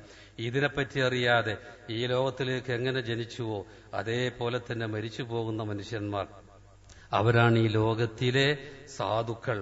വല്ലജബു മിൻ ഹാലി അക്സരിന്നാസ്, അധിക മനുഷ്യരുടെയും കാര്യം അത്ഭുതകരമാണ്. കൈഫ യൻഖലി സമാൻ, എങ്ങനെയാണ് അവർ കാലം കഴിച്ചു കൂട്ടുന്നത്. വയൻഫുദുൽ ഉംർ, അവരുടെ വയസ്സങ്ങ് തീർന്നു പോകുന്നു. വൽ ഖൽബു മഹ്ജൂബുൻ മാ ശമ്മ ലിഹാദാ റായിഹ, അവരുടെ ഹൃദയം മറയിടപ്പെടുകയാണ്. അവർ ഈ റബ്ബിനെ പറ്റിയുള്ള അറിവ്, അതിന്റെ ഒരു വാസന പോലും അവർ കിട്ടുന്നില്ല. വഖറജ മിന ദുനിയാ കമാ ദഖല ഇലൈഹ, ദുനിയാവിൽ നിന്ന് ആ ദുനിയാവിലേക്ക് ഏത് രൂപത്തിലാണ് അവർ പ്രവേശിച്ചത്, അവർ വിവരമില്ലാതെയാണ് ദുനിയാവിലേക്ക് വന്നത്. അതുപോലെ ഏറ്റവും കൂടുതൽ അവർ അറിയേണ്ട തന്റെ റബ്ബിനെ പറ്റി ഒരു വിവരവുമില്ലാതെ ഈ ലോകത്തുനിന്ന് വിട പറയേണ്ടി വരുന്ന മനുഷ്യന്മാർ, അവരാണ് ഈ ലോകത്തിലെ പാവങ്ങൾ എന്നാണ് അദ്ദേഹം അതിനെപ്പറ്റി പറഞ്ഞിട്ടുള്ളത്. അതുകൊണ്ട് റബ്ബിനെ അറിയുക എന്നതാണ് ഏറ്റവും വലിയ അറിവ്. ആ അറിവ് പരിശുദ്ധ ഖുർആനിലൂടെ തിരുസുന്നത്തിലൂടെ അള്ളാന്റെ നാമങ്ങളിലൂടെ വിശേഷണങ്ങളിലൂടെ റബ്ബ് നമ്മുടെ മുമ്പിൽ തുറന്നു വെച്ചിട്ടുണ്ട്. അത് നമ്മൾ അറിഞ്ഞേ മതിയാവൂ. അള്ളാഹു സുബ്ഹാനഹു തആല നമ്മെ എല്ലാവരെയും അനുഗ്രഹിക്കുമാറാവട്ടെ. നമ്മയൊക്കെ അവൻ ജന്നാത്തുൽ ഫിർദൗസിൽ പ്രവേശിപ്പിക്കുമാറാവട്ടെ. റബ്ബന ആതിനാ ഫിദ്ദുനിയ ഹസന വഫിൽ ആഖിറതി ഹസനതൻ വഖിനാ അദാബന്നാർ വആഖിറു ദഅവാന അനിൽ ഹംദുലില്ലാഹി റബ്ബിൽ ആലമീൻ വസല്ലല്ലാഹു അലാ മുഹമ്മദ് സുബ്ഹാനകല്ലാഹുമ്മ വബിഹംദിക അഷ്ഹദു അൻ ലാ ഇലാഹ ഇല്ലാ അൻത അസ്തഗ്ഫിറുക വഅതൂബു ഇലൈക്.